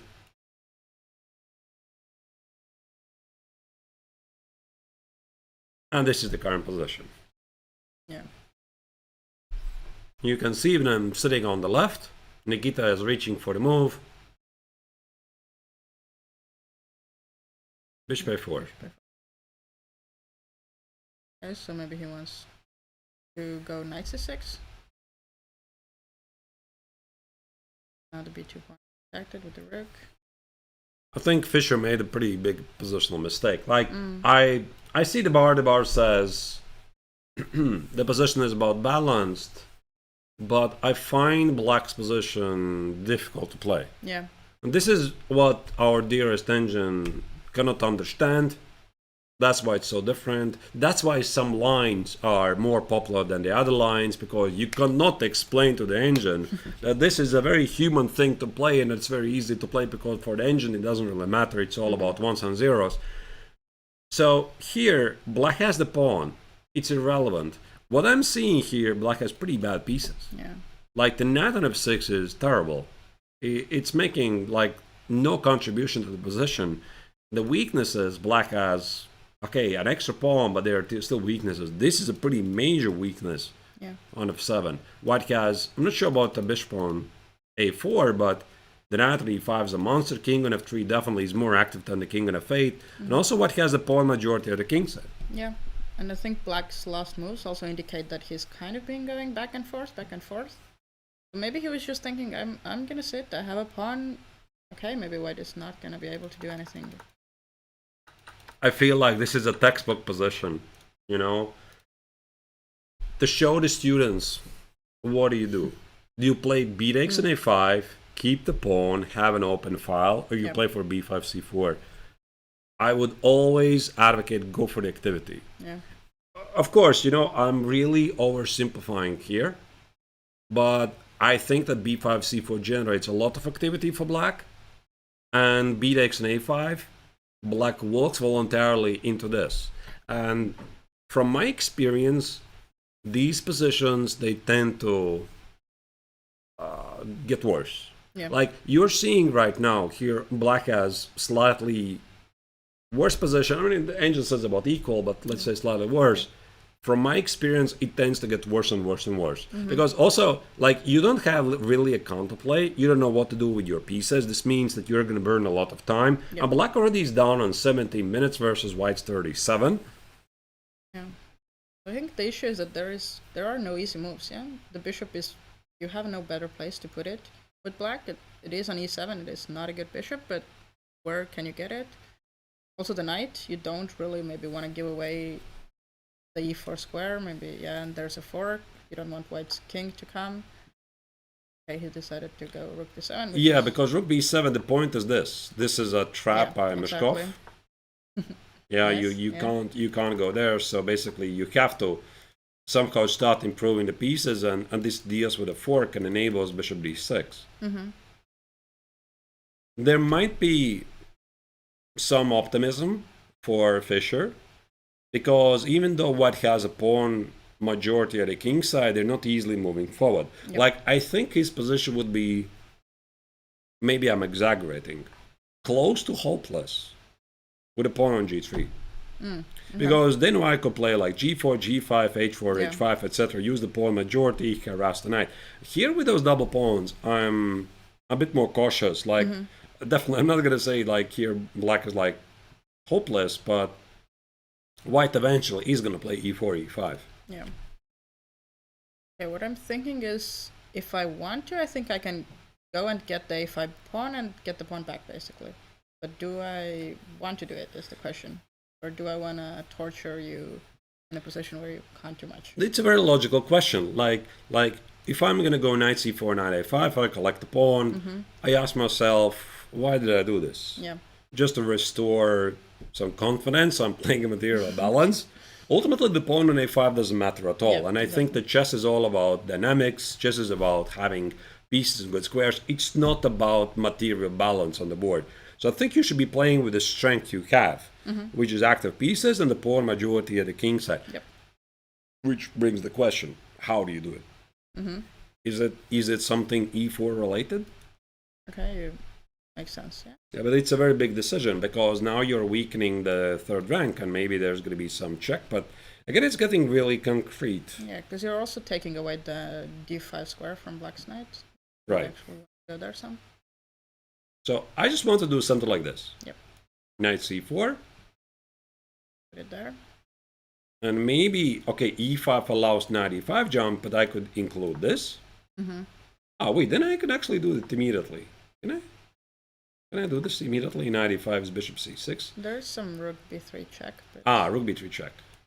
Which yeah, rook actually is b3 check there is always. anyways, there, yeah. Okay, I could go here, Yeah, you have the time. rook b4, and I could play b3. Mm-hmm. I think this is a very nice setup. The knight is not doing anything, and e5 is a big threat. Look at the bar. So the bar is already raising, right? Bit, yeah. Yeah, and Move it's gonna keep raising because for black again, it's very difficult to find the moves. For example, the rook goes somewhere. I play e5 again. The bar raises. Yeah, that's an issue. I guess I have to go maybe g8 to go e7. G8. I don't know, where am I going from e8? I'm gonna go here. King e4, f4, f5, f4. It's already winning. Terrible, yeah. Yeah, just like that. Like I just made a couple of moves and black is just busted. That's why I'm telling you, like this position has a potential for black to escalate pretty quickly. So what was it? Is it e4? Yeah. Yeah, we were trying to work.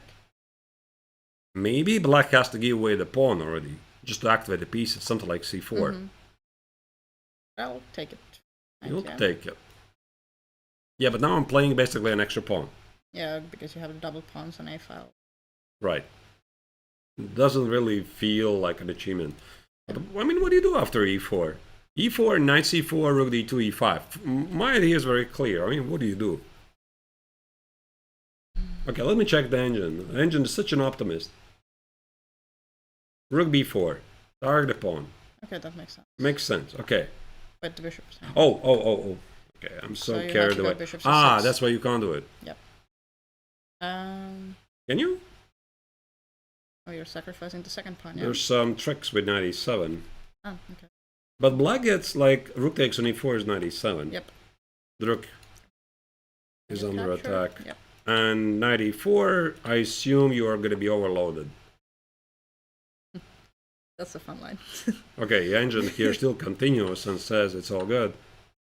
I mean, okay, it's probably not that easy to win this. You have right. 2 pawns. No, but okay, then I'm gonna be more cautious. Yeah, you have the time, so I have the time. Prepare it. I'm gonna start with this. Rook d2 immediately, yeah. Yeah, rook d2. It's like as soon as I formulate what I want to play e4, knight c4, rook d2, and e5. I'm gonna figure out what's the move order. And I think Nikita agrees with you, because I think rook d2 is. Yeah. Is it? I think so. Yeah.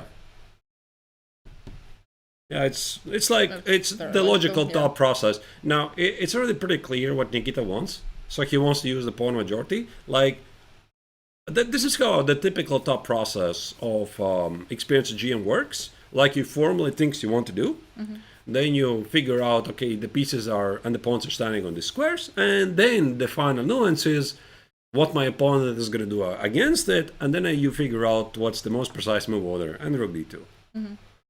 Now this is incredibly unpleasant for Fischer. Because you also took away the knight d5 square, so right. I don't have any of those ideas anymore as well. No bishop d6. I think Meshkov is going to win this. Like, maybe the only hope here for Fischer is that he somehow is going to trade this knight, find a moment to put the knight on b6. Yep.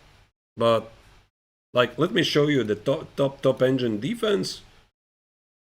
Engine says, okay, g6, so it doesn't really change anything. Yeah, I think you just have to make a move, yeah? You don't have too many moves. Right. So I'm going to put the knight on c4. Engine says some brainless rook c7. I think I can already play e4. Without engine, this is not even top choice. Engine says knight e8. I'm still going to play e5. And engine says knight g. Oh, knight g7. That's the idea of g6, yeah? Okay. A little bit more careful. All right. Okay.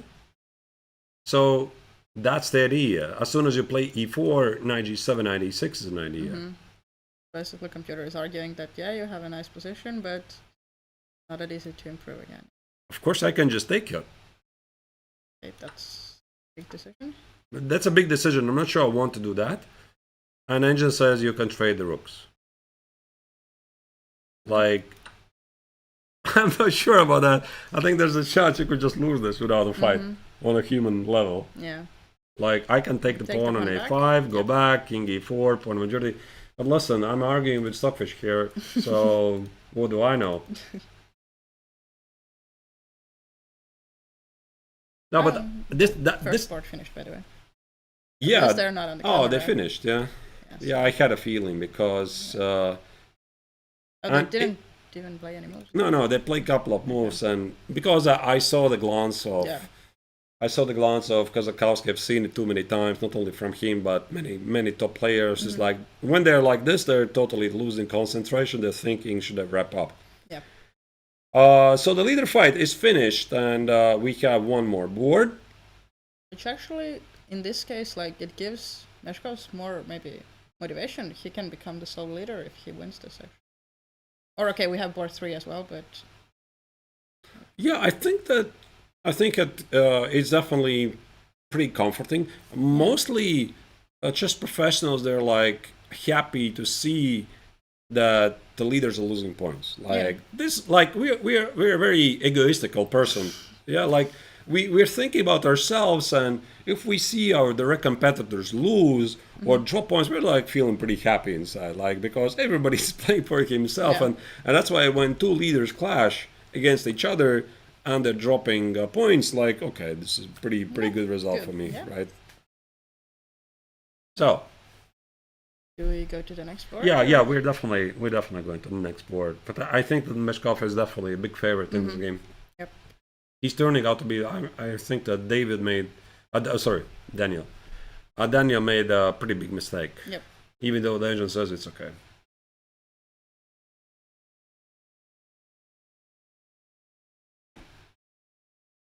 I also remember recently. Wait. More moves. Yeah, I was confused for a second as well. Recently, I was watching some video of Magnus Carlsen, and he played this game against Fabi Caruana, and Engine would say that it's a draw.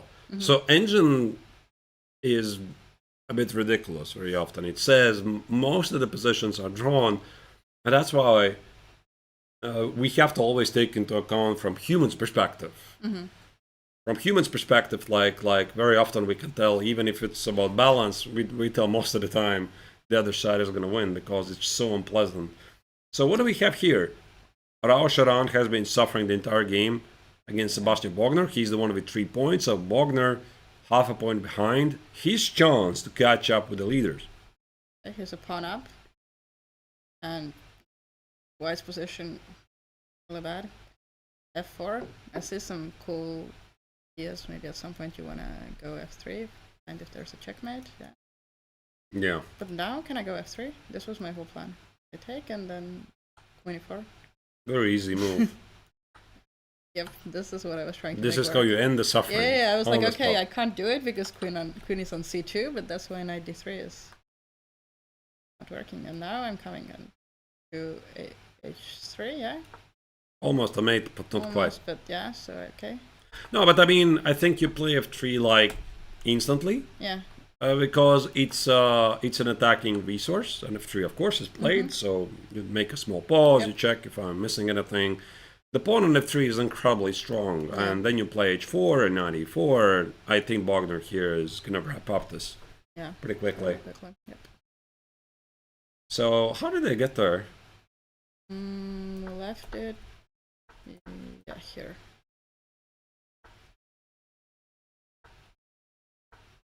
Misses, some question marks. I mean, pretty normal moves to me. Yeah. White just gave up the pawn.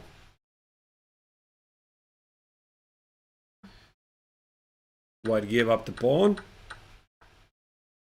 He thought he's gonna put the bishop on d4, and he did. He did, yeah. But the pawn is a pawn. And the bishop got it very quickly. Yeah, he realized he cannot stop knight f3.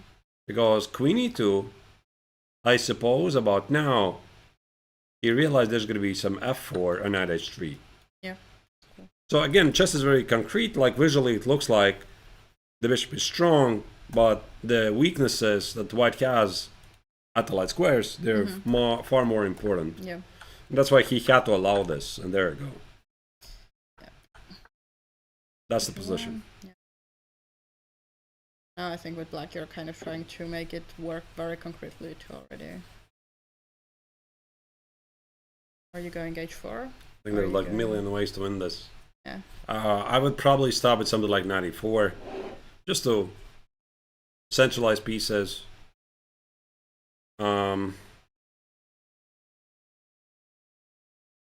Maybe white can go after the pawn. I'll have to. Yeah. Okay, maybe that's why I have to be a bit careful. Not a big surprise. What if I go G? Why not h4? I think this is what yeah, h4 is like the first one, but I was thinking, okay, if this is a checkmate, then I'm faster this way. Because now I want to go queen h3, but I think, yeah, you have time to. Ah, that's your idea. I really want to do the checkmate, yeah. Mm-hmm. And if I go here?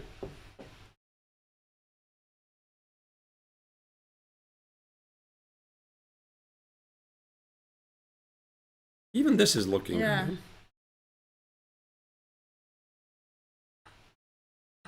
And okay, even if I'm not checkmating immediately, the endgame is. You're gonna win it slowly, yeah. Exactly.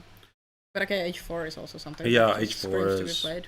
Yeah, the point is h4 again. We're opening up the h file, and then there's some extra these resources. Again, white could try to go here. Mm-hmm.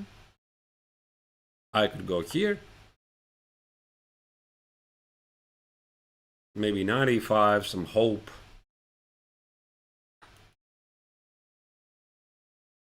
Actually, how are you expecting? Are you sacrificing? Yeah, that was not the plan. Yeah. I see. You want to play it safe. You don't want to. Of course. Yeah. Yeah. It's like a rule that when you're winning, the rule is to get from point A, where you are right now, to point B, where your opponent stops the clock and resigns. Yeah. No adventures. Yeah. And if somebody thinks that it's a good idea to finish in style, let me tell you this. The first priority of any competitive player is to get the job done. Yep. And it doesn't matter how you do it. It's like either a pawning game, it's either a cheap trick, or it's a time scramble blunder. It's just as long as you get things done.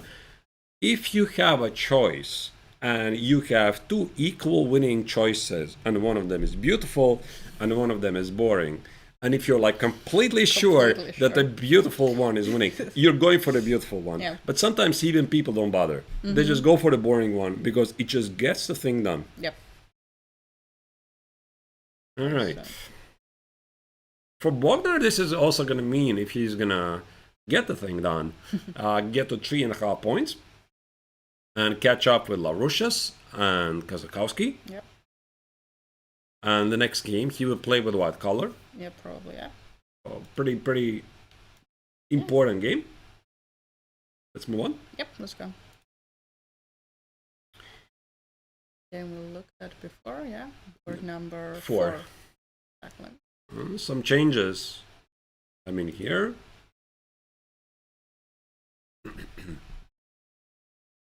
Okay, so the knight on e4 is missing, and the black light squared bishop is missing, so I guess that was the trade. Alright. And the bishop was not on g7 before, right? Like, he maneuvered the bishop to g7. Yeah, I mean, we could maybe show it, how it happened. We left it here. Yep, 94 was the last one. Yeah, the moves that we were actually discussing. Yeah, like they look perfectly human. And now there's bishop e4. Okay, we did not see this move. Mm-hmm. But again, it's very logical. Yeah. This is how black applies pressure. Mm-hmm. Rook e1, bishop g7. The pawn is under attack. You defend it. Rook e7. Very human. There you go. Okay. Yeah, this is what I really love about some positions is you get there and it's very human. You know, I understand it. And sometimes you're looking, what is going on? Yeah. You're like, there's completely something else was happening. And that's what really amazes me is that there's like different approaches to the game. Mm-hmm. And it's not like everybody thinks the same and somebody has like a completely different mindset and it still works. Yep. Okay, so I mean, if I wanted to go for the pawn, let's be persistent and go for the pawn, yeah? Yeah. I'm wondering if White is thinking about some sacrifice. Probably that's what bishop c4 indicated. Yeah. E6, Yeah, f takes, take, yeah. except I don't see it. Where is it? Where's the big idea? Probably bishop g5 is a bit better. Yeah. It's not like you're getting it back immediately, but probably playing positionally. Trying to play with the two bishops, with the weak king. The engine doesn't like it. No, but I think this is also pretty human. What I don't like it is slow. Yep. Like, it's very slow, like rook e1, and then there's going to be the next threat, and by experience, usually something happens during this time. So e6, agent says this is still okay. Oh. Oh. Wow, this is really nice. Yeah. Go for the kingside attack. Okay. Which then the e6 was just to kind of lure away the f7 pawn from protecting g6. So Yeah. now my bishops make a lot of sense. And at some point, White's going to play something like bishop d3. Maybe not immediately, but yeah, not immediately. But the point is, there might be a pressure here. Here, put the bishop on g5. Now c6 is useless. Bishop on g7 doesn't do anything. Yeah, it's amazing. Yeah, so once again, the material balance doesn't really matter. Knight a5. And here the engine was saying, I had a glimpse on it before I closed, but I could have played like knight e5 immediately. Same idea. If you take, I will go... Oh, this? Okay. I'm thinking okay, but I think this works. Yeah, so there's a pin. Very, very forcing line. You have to take an f7? Probably. And you have to take king. And okay, if I take the rook... Then You cannot win the pawn on d4, back rank. Then we make a draw with... Somehow, yeah? Repetition with checks. Somehow. So there was a draw actually for Keinanen. He could have made a draw. And here's the question, did he see it? Did he want it? Did he want it? Or he didn't see it at all? Because it's not like this is like super obvious idea. Yeah. Very often I would say it's like either you see it or you don't. Yeah. And if your mindset has excluded this, like you're looking, okay, what alternatives I have here? Okay, after rook e8, I need to attack the pawn, there's e6. And you're not even thinking about, like, I could take on e5. There's no way you're going to get there. Like, either you see it or you don't. It's really that simple. So for Keinanen and playing knight f5, I think there's a begging question. What about e6? Yep. e6, f takes, and bishop d3. Same idea. Because we already know. Yeah. We already know what engine said in a similar position, h4, h5. Are things clear in this position? No, absolutely not. But White's position is very easy to play. Easy to play, especially if time is ticking down as well. Right. Like you're trying to checkmate your bishops, the king is weak, so. This could be the reason. So maybe Keinanen was only expecting... Yeah, but it's strange.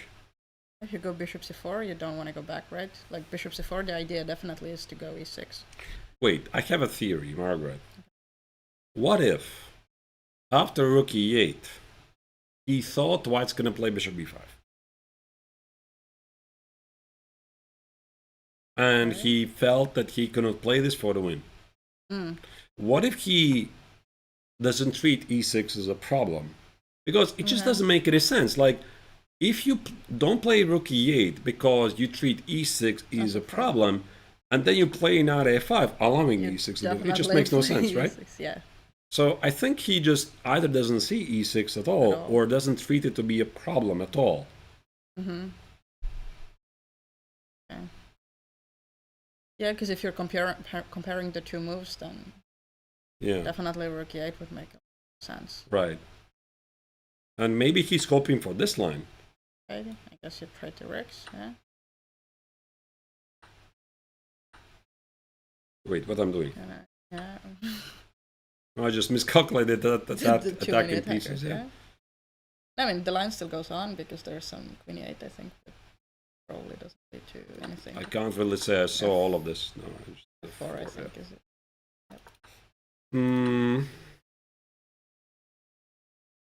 Is it now knight c6? Yeah, but that's the point. I mean, Yeah. e6 is a move.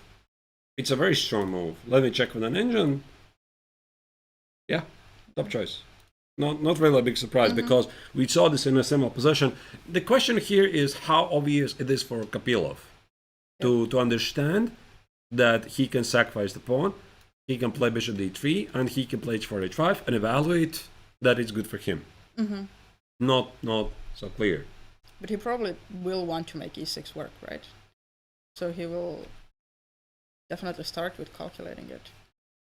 Right. He might come to the right conclusion even with the wrong reasons. Like I've seen it happen many times. Yeah. Like you're forced into do this because you simply have no choice. Yeah, but I think e6 is just a very thematical idea. Yeah. And use the pieces to dominate the opponent. So I think that we are gonna make a short break because right now most of the games at the top fours, they're like 20 minutes before a time scramble, and there's no second time control. Yep. The time control is 90 minutes for the entire game plus 30 seconds. So I think it's a perfect moment for us to catch our breath, take some coffee. Actually, I need coffee really badly. Yep. What about you? Yeah, same. I agree. All right. Let's do it. So the viewers, hope you're enjoying the coverage. Write your comments in the chat. And we'll be coming back to you in just a short moment. Stay tuned.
We're back. Following Paul Keres Memorial in Pärnu, Estonia, round 4 out of 9 rounds is currently underway. The games are approaching the time scramble, so we're about to see a lot of decisive games. I'm Grandmaster Arturs Neiksans with Women International Master Margaret Olde, so let's just continue. Yep, let's go. We have only one result from the very first board, so definitely more action to come. Alright, so here we're back once again to the screen of the 2 top boards. The one of the leader fights, Valery Kazakowski against Thomas Lavrushes, finished in a hard-fought draw. Maybe not really hard-fought, but it was a fight, and Kazakowski was looking for chances, but Lavrushes was just too solid, and the players agreed to a draw after a good fight. Yeah. They did fight it out. And actually I saw them analyzing, because we have the area outside as well, where players they have boards there, they can analyze, the spectators can look at the games, and yeah, they were discussing the whole game, so definitely it was not just a quick draw. Yeah. And we have another leader fight, as you can see on the screen. So we have 2 cameras we can operate to. That's a leader fight. If there's not going to be much happening, we are going to switch the camera to the overall playing venue. Here we have Nikita Meshkov. He's reaching for the hand. He's about to play a move, knight e5. And his opponent is the young Daniel Fischer from Switzerland. I think earlier in the game, Fischer made a pretty serious positional mistake that engines quite do not fully understand. And now he's been suffering a bit. Yeah. I think the first thing I noticed is that the a5 pawn is missing. So Nikita did decide to actually go and take it back. And then he got back to the same position, basically. So. Yeah. So we left it, I think it was here. Yep. About here.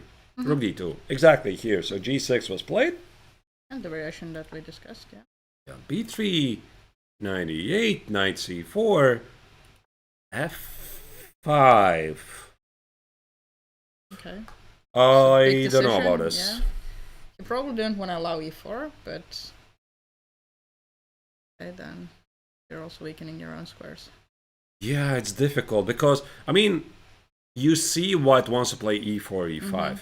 But then we discussed if white plays e4, then knight g7, knight e6, knight e4 might be a thing. So this is one of those moments where the threat is stronger than the execution. Yep. Yes. So you see, like e4 is a threat. So you play a5, you stop the threat, but by playing a5, now you weaken a lot of light squares around the king. So it's like sometimes the medicine is creating more troubles than the actual health issues you have. So this was not a good move. And knight x on a5 here, like you said, Nikita collected the pawn. He went back just in case. Knight f6, king e2, rook c8. And here, black is just once again suffering because I think what Meshkovs wants to do, he wants to reposition the bishop on c4. Yep. maybe for black it's already time to play rook d8 Mm-hmm. and be ready to play the endgame down a pawn, essentially. Like, let's say here, I think I could consider going knight c6. Mm-hmm. I will probably have to take, yeah, exchange. Do I need this pawn? Actually, I'm not sure. Okay, I also have some check on e4. You go back. And what is the endgame if I Even go better to... here, yeah. I'll go c3, I guess, yeah, but... Ah, wait, c4. Oh, okay, That changes. Yeah. That changes. Okay, this trick, because I saw only knight c3. Yeah.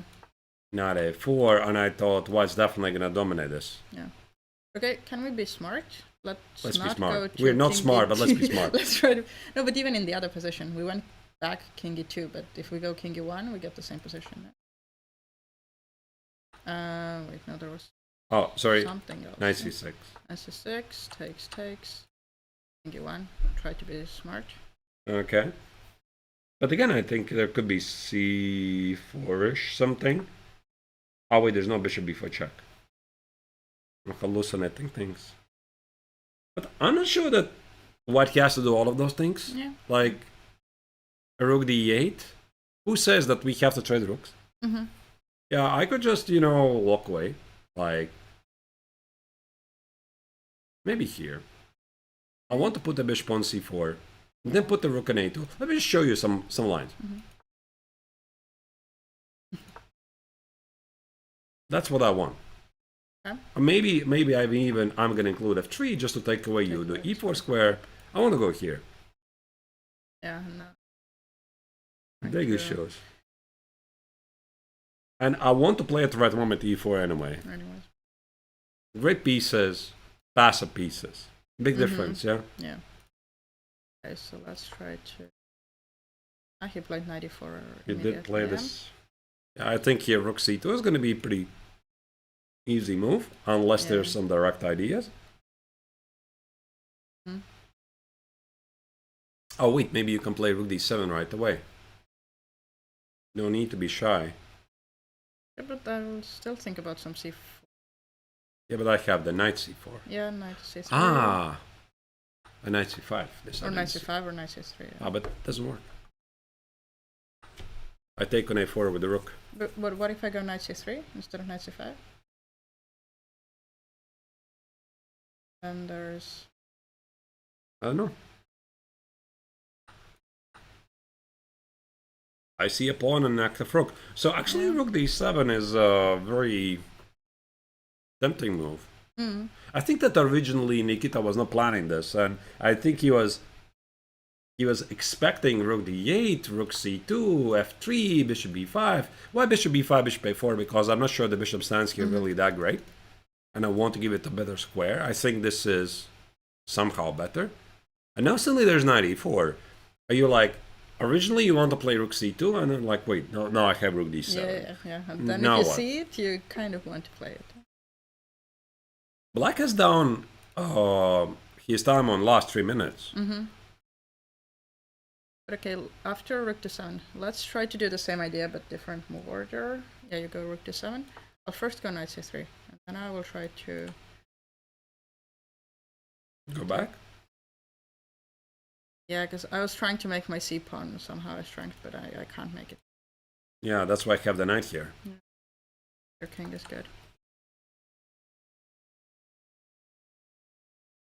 I'm not sure. Like rook d7 is. I think Nikita's like right now. What's going on? Why are you allowing me to play rook d7 here?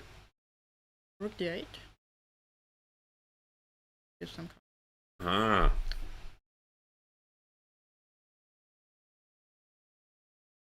That is smart. And if I take it, Then I kind of get to the same position that we're discussing here. I'm not sure. Like, I want to win a pawn. Yeah. So I have to get there to take. Could be losing. Yeah, I'm suffering. Yeah, the king is coming in.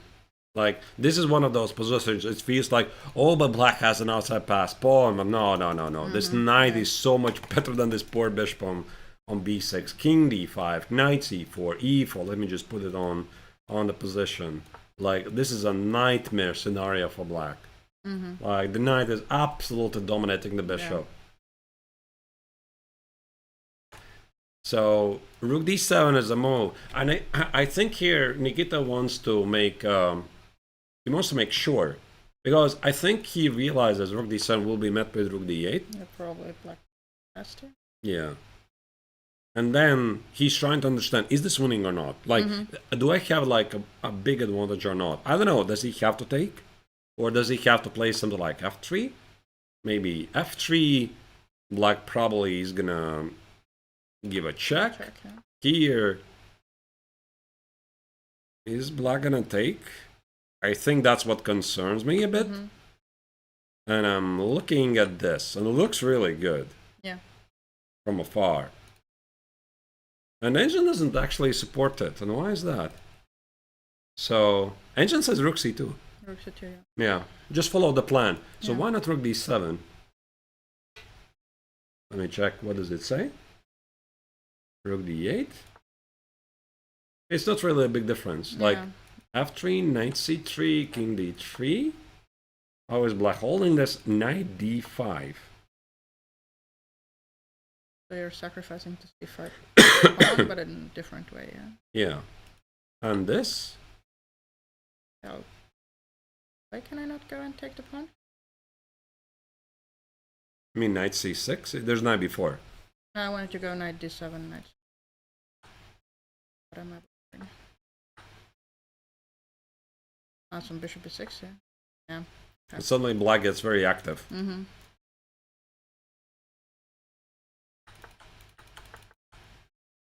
Yeah, but this margin is very narrow. So here, f3, knight c3, knight d5. I mean, the line still continues with the perfect play. So engine says you take it. I don't think it's going to happen. Yeah, taking it is. Double check, king f4, knight g2, knight e7 check, king g8, e4. That's what engine says. What is better? Yeah. But no, I think that Nikita is going to make the smart choice and not to go there. Yep, which also makes sense. He has more time. Black is on 3 minutes. You kind of want to keep the pieces on the board, see how it goes. Don't force. Yeah. Yeah, I think it's a pretty smart attempt by Daniel. Like, he played knight e4, he provokes to play rook d7, and Nikita does not immediately reject it. He did play. Oh, c4. Okay. So we... c4. Yeah, we discussed it a bit, but then... I did not see this move. When we discussed, and then I blundered, yeah? We discussed... But what's the... I see actually engine supports it, knight takes on c4. Oh... Where's the idea? I don't follow. Ah! Maybe it's a check and go back. And the point is, you cannot play f3, there's a fork. Yeah, I'll take the pawn, yeah. And play this. Down a pawn. Yeah. I'm a bit surprised, to be honest, that Nikita decided to play rook d7. And we are seeing the next moves incoming, knight c3, king d3. Yep. And I think knight e4 might follow. Okay, if you understand that you can't really take a4, not a good idea, then you have no other move, yeah. Yeah, knight e4 is an easy move. Even if Fischer didn't plan this before, now he sees it. Like, yeah, of course, he goes back, knight e4. And Meshkov is going to win a pawn. So he can't play f3 because this drops the exchange. And the fork threat on c5 is so strong, so he's going to collect the pawn. But I think that this change of the position is in favor for black. Yeah. Like, at least black has some counterplay. So rook takes on a7, knight f2, king e2, knight e4. Black is pretty active here. Yeah. And also suddenly you see the coordination of the pieces is that white is not well positioned. And maybe black can even toy with the ideas to trade the rooks at some point. And there's always going to be some counterplay. Yeah, which Like- is different from the position before where black was just back and forth, Yeah. seeing what happens. Yeah, like this position here after rook c2. I mean, you could argue maybe black can give up the pawn like exactly the same. But the difference is now, what's the difference actually? I mean, what's your...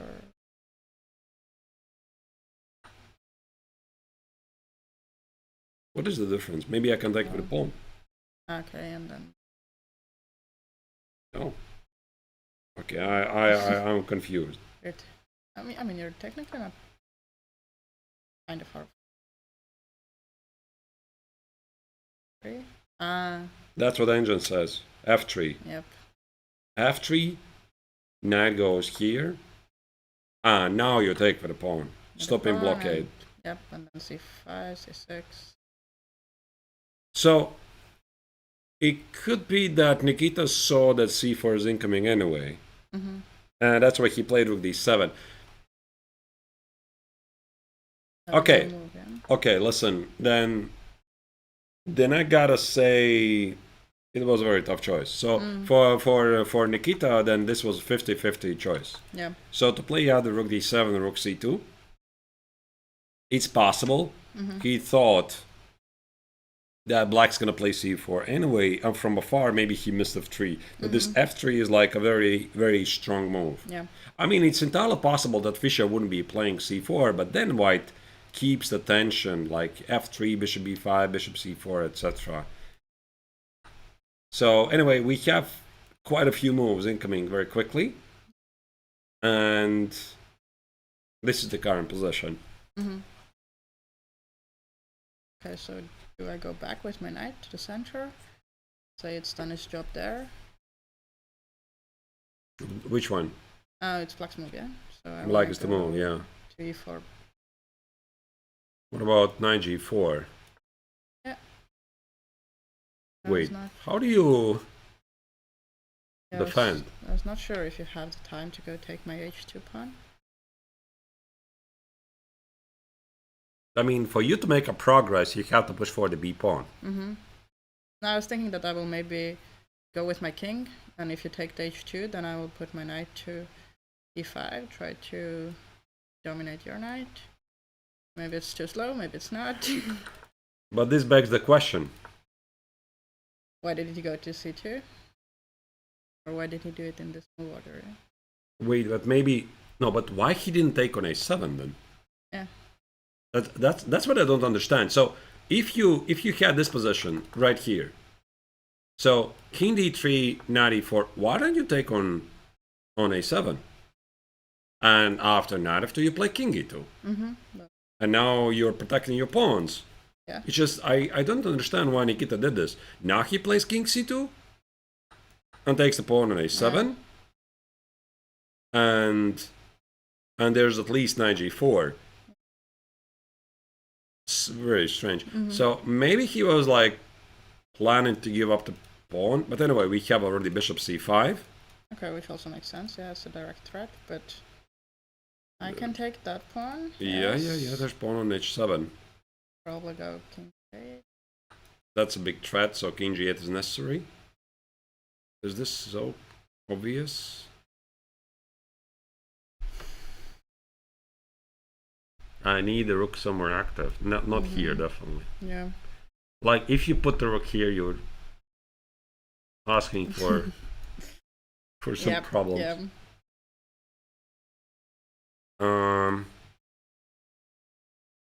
Here? I'll take the pawn.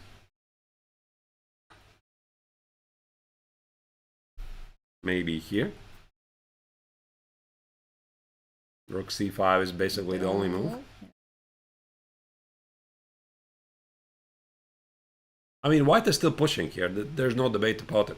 I'm not sure about this rook b7, so let's say it takes here, maybe some other square. You can stay on d7 as Yeah, but then I take away the bishop d7 maneuver.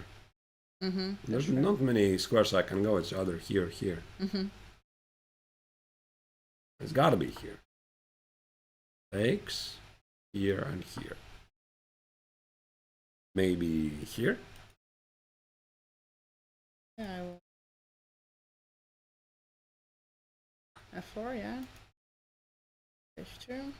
It's fizzling out. Yeah.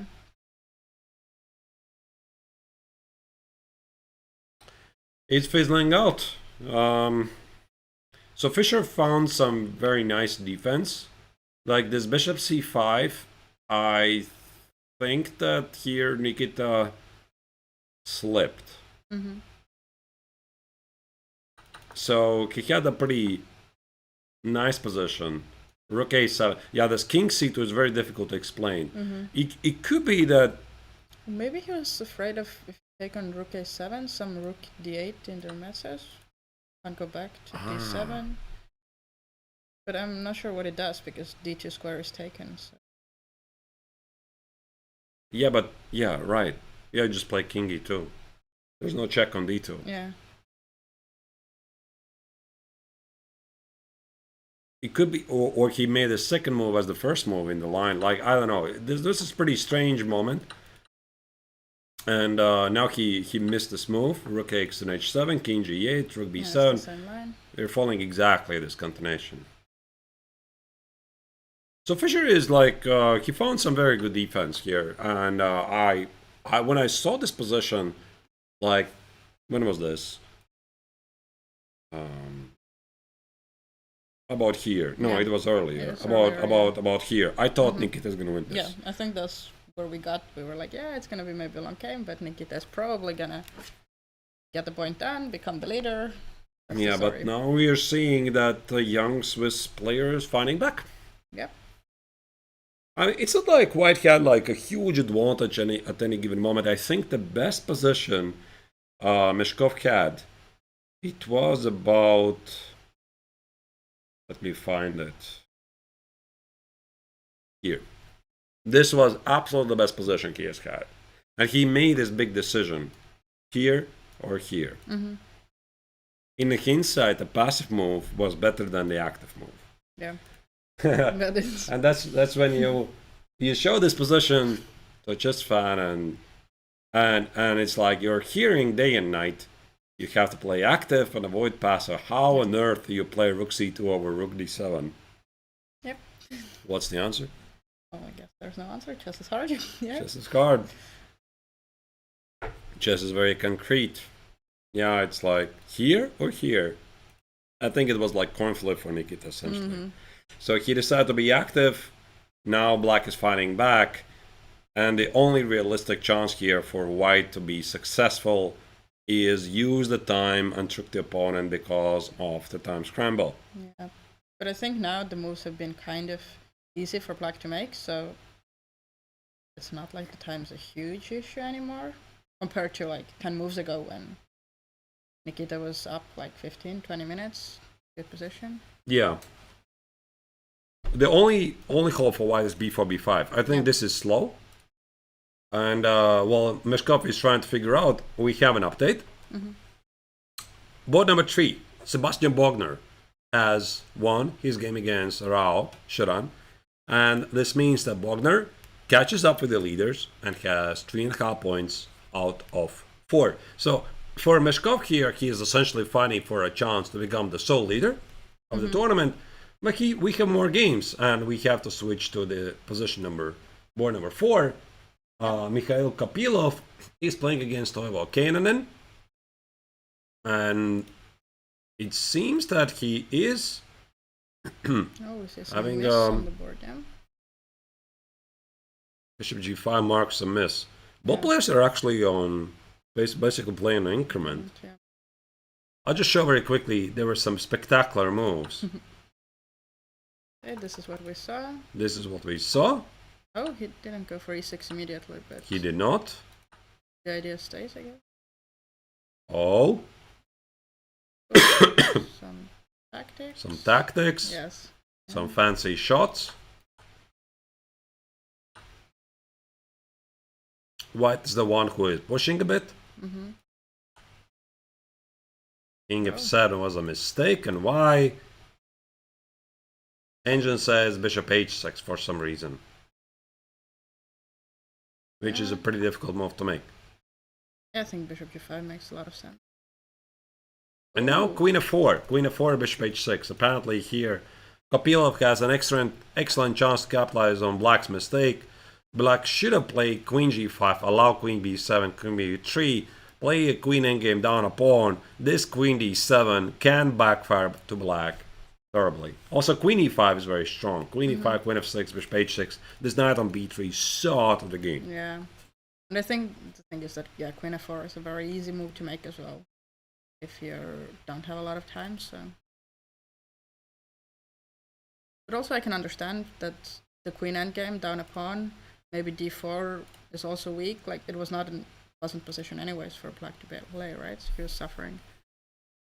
Yeah, it's really tough to make the right choice when you have two bad choices. Exactly. On one hand, this is worse. On the other hand, it's much worse. Yeah. So, what do you make this choice? But here, according to our dearest engine, Keinonen is losing. He is simply losing because the weakened dark squares, and maybe the lesser evil was to go for the queen endgame. Bishop h6 here is a very strong move. Yeah, also an easy move. Yeah, you threaten checkmate. 35 seconds for Keinonen. Yeah, here it's not like white is immediately winning. Engine says bishop h6, h4, g3, and black is just running out of moves. Yeah. For example, bishop h6, queen e7, and just h4. Yeah. There's no d3, queen c4, you drop the knight. There's no knight c5, you drop the pawn. So black is even like in some Zugzwang position. Because your queen can't move, and the knight can't move, and the pawn can't move. And the king can't move, king can't move. Everything gets trapped. If white's gonna pick up the idea that this is a Zugzwang, which is not super obvious when you're playing it on increment, then white's gonna win the game. Yeah. Kopylov yesterday, I think he was the one who dropped a point from a position of strength against, was it against Denis Andriashkin, was it? No, that's a different Kopylov. That's the other Kopylov. No, this one is the dad. This one is the dad. Following the son, yeah. Right. So Michael, he made a draw in the second round, so I think he hasn't played on the live boards yet. Okay. This is the first time we see him playing. My mistake. Queen b5 check, king g1, makes perfect sense. Yep. Black needs to watch out for the checkmate, king g1, h4, g3. Is, according to an engine, winning. Just to give you an update, what's happening on the other boards? Oh, wow. Savita Shri is fighting back against Hagen Puch. And that's the game we saw where the young Indian player was in trouble, but somehow they have fought back. Got to an end game, yeah. Let me just see if Kopylov here is going to pick up the idea of the Zugzwang, and then we can check Savitka's game. Exactly. Good. Okay, I think checkmate in one threat. I think g3, h4 should be able to pick up. Yep.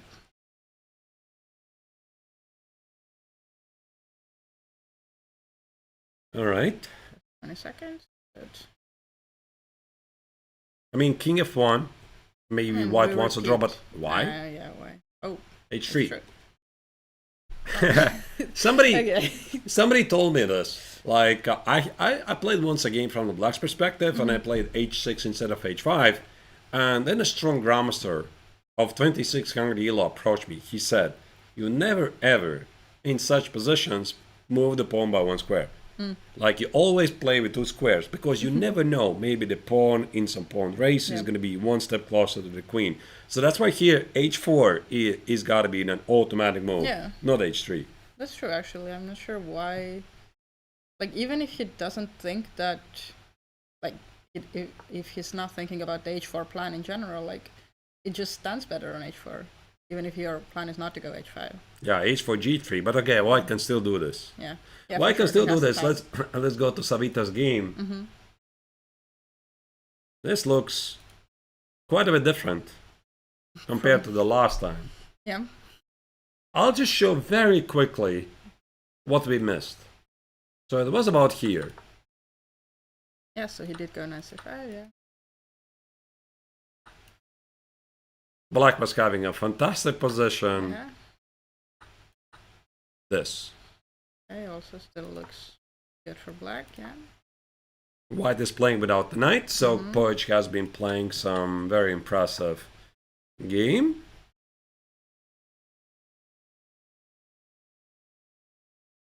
And white fought back. Okay, quite a bit of misses from that. It's pretty understandable. Yep. White is very active here. Oh, look at that. Knight became a knight again. And it's a 3-result game. Yeah, especially with not a lot of time. Well, black is a pawn up, I guess we can say that. But very active. White's rooks are very active.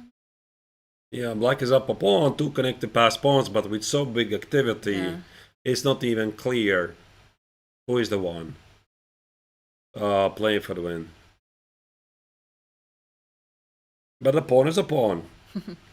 I mean, yeah, here engine says, I just checked the line.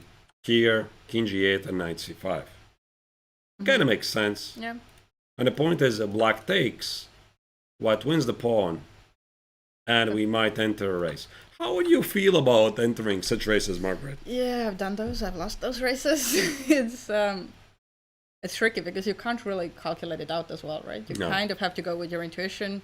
Okay, I'm maybe one square like further, maybe I'm faster, maybe I'm not. Yeah, if I can, I would avoid it. I think most players hate it. Yeah. Like they try to avoid, like, okay, here the rook is in front, this rook is in front, like whoever first makes it. And normally people just avoid it. So this is the position. Yep, the check is played. Yeah, rook f5 is played. Poch down on last 2 minutes. Big question, king e8 or king g8. Might not be very obvious. Giving you an update, there is a huge game in the making. Denis Andriyashkin is about to win against the Jan Samil Kostov with a cute tactic. I think this game probably has already finished. Or maybe he just executed rook takes on h6. Yeah, there is no other move. So white had a killing attack, and now it's about to be over. Yeah. Really nice. Yeah. Also good for Estonian. He had 2.5 points, so he's actually probably catching up with the leaders. Right. So we have a choice. Meshkov against Fischer or Kapilov against Kandanen? That is second board or fourth board? Maybe let's go to the second one. Okay. We still, I guess, have the camera on that one as well. We have the camera, you're right. All right. White has made a progress. Yep. Black got the pawn back, but... And it was like here. That's why he gave a check to play b4. Yeah. Okay, makes sense. It's super logical. And the b pawn rolls forward. Of course, you cannot trade the rooks. Yep. If you trade the rooks, for example, here... I'm sorry. Wait. If you trade the rooks and play something like b6, it's entirely possible. Black can just give up the bishop. Yep. Trade the pawn. Yeah. And it's just not enough to win the game. So, of course, Mishkov tries to keep the rooks. But is this so equalish? I mean, I think it's very much... Now it's very much a 3-result game. Yeah, because, I mean, I will want to take the h2 pawn with black as well, yeah. And then... Yeah, kind of ready that I probably maybe have to sacrifice, I guess, the bishop then. But yeah. I don't think that it... Maybe black is like perfectly safe here, and white is the one who has to be a bit careful, because for black, like, the bishop here stands ideally. Like he wants to take the pawn and he stops the b pawn. Yep. These pawns, they might roll forward. Yep. So like this is very interesting because, for example, if you would ask for white, you make a draw. He's going to figure it out. Yeah, like he's going to play h4, h5, trade a pawn and make a draw. Yep. But you're the one who's playing for the win. And if you go for the win, I could easily see this position backfire. Yeah. Probably Nikita understands that he had a really good position, right? Really good maybe isn't like over exaggeration, but he was definitely pushing. He definitely liked his position. Yeah, it feels like he missed. Yeah. I think he knows this. Like he feels like I had a very nice position before, and now it's like a miss. But okay, you gotta fight it out. Okay, so now it becomes concrete. Yeah, I have to move my rook to go b7. So I guess I can't okay. Rook c5, I suppose. Yeah. Okay, you don't want to go to b7, so there. Rook b7 is going to be bishop d5. Yep. Yeah, rook c5. Looks logical. There. And since the rook already was on the c5 square before. And now, okay, I will have to go b7, I guess it makes sense.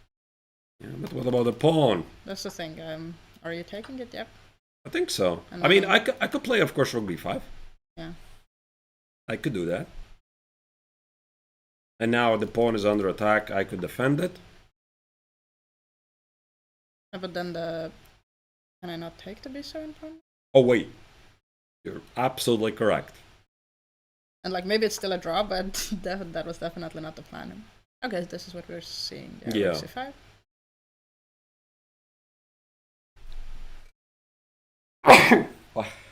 Yeah. Thank you.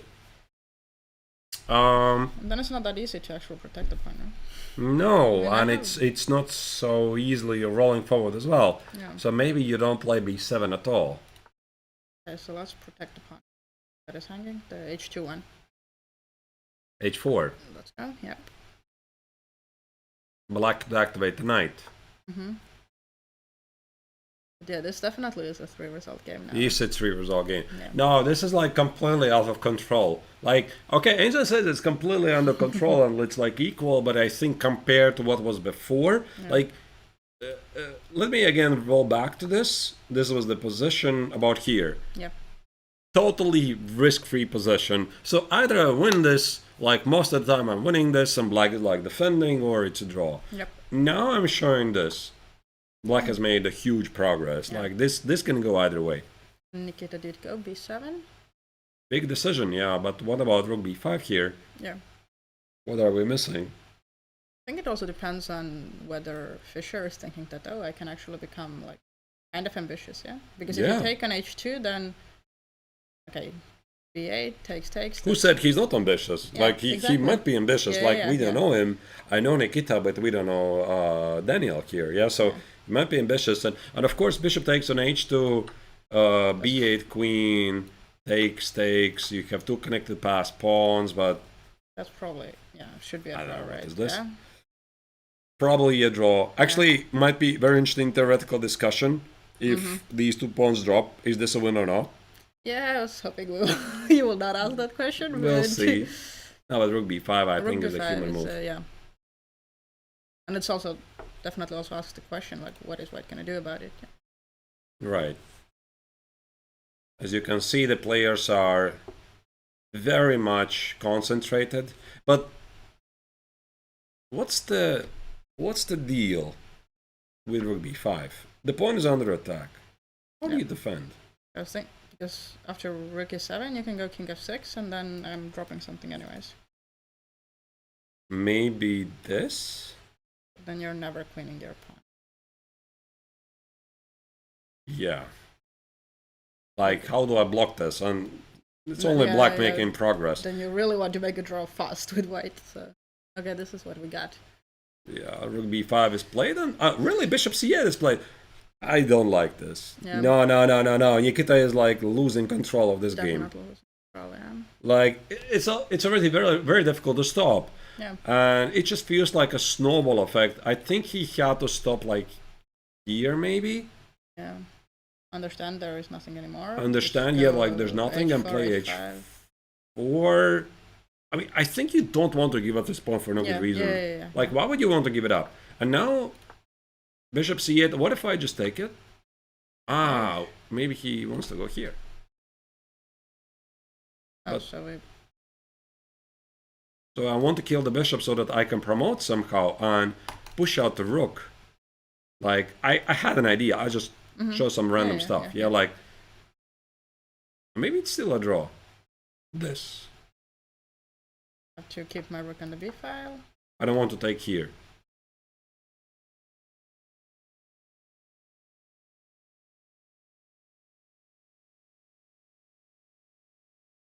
And if you leave, I take on And h2. you have tactics, yeah. Maybe still a draw, though. I mean, according to an engine, it is a draw. He didn't take the pawn. He didn't take the pawn. He played knight e4. Okay. Which is also... I think it's a very human move. Yeah. Like, you also kind of the trust the opponent. You see, oh, maybe there's some tricks, etc. The pawns are going nowhere, so let's just improve the piece first and see what happens. This is a safe move. Yep. But now this also gives a chance for Nikita to play h3. I think h3 is the safe move. Not h4, like h4 might be targeted by the bishop. Maybe doesn't even matter at all. I think I will play h3 here. Can black play knight d6? Yeah, but I think I already have no choice here. Like, I don't want to burn all the bridges. I think I would play just h3, knight e6. There's no promotion as far as I can tell. Takes, and...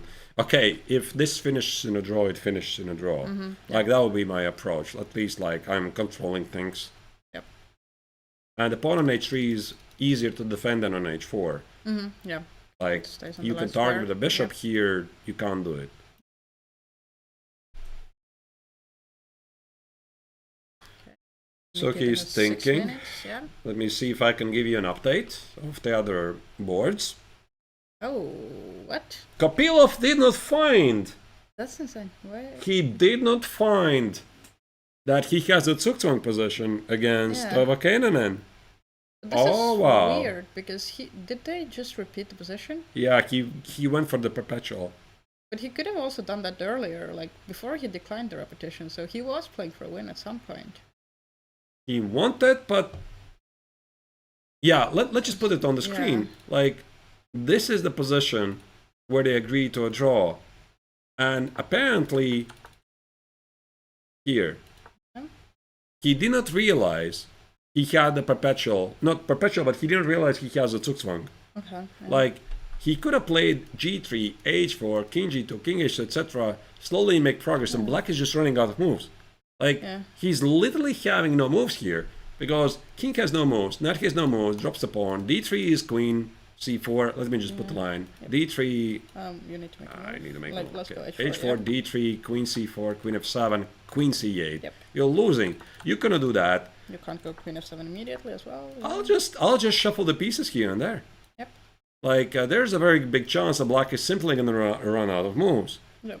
So definitely a big miss by Kopylov, but okay. Well, Taiva escapes again, yeah? He's had quite a few scares already. Quite a bit lucky there. Yeah. Yeah, that's the thing. I mean, he is still an ELO favorite. And yeah, when you're playing against the ELO favorite, you're thinking draw is like a good result, and you might be missing things. All right. So... Yeah, maybe I can give you more updates. Yeah. Hagen Puch against Witthach is finishing a draw. Oh, they didn't even go into the race. They decided before the race that they just don't want to do the race. Yeah, let's just make it a draw. So I love this. Let me just show you this. Let's just make it a draw. Why would you go here? Yeah, like, why would you race it? Let's just call it a draw. Okay. That's the position they agreed to draw. I love it. I mean, Angel says it's equal, but I think both players were not really in the mood to find it out. Yep. We have Andriy Yashkin winning against the Jan Samil Kostov. We saw this. Cute tactic, yeah. Krzysztof Jakubowski scores the third victory in a row over Nikita Rychagov. Daniel Kopylov on 9th board defeated Alexei Sadamovich. And Artur Chibukchan was victorious over Niloman Nissinen on board number 10. In the meantime, Inna Gaponenko on the 11th board won with the black color against Torni Kul. So it's just one game. Just one game, really. Everybody else is finished. So it's very easy for us to follow. And then if we're just for a second talking about the results as well, then I think that Andriashkin is on 3.5, but everyone else did a draw, right? They are on 3 points with the people who had 2.5 points. So yeah, yesterday he was a bit lucky against Kapilov, the other Kapilov. Yeah. Yep. Yeah, he was building a fortress. It's not like he was losing, but he was like borderline losing, like this unpleasant position. And there you see Nikita walked very quickly for something. A new blanket. Score sheet, okay, yeah. So this is move 58. Okay, so actually, do it earlier. Yeah. Where's the arbiter? I think the arbiter should have been there. That's true. Like the arbiters are usually following closely.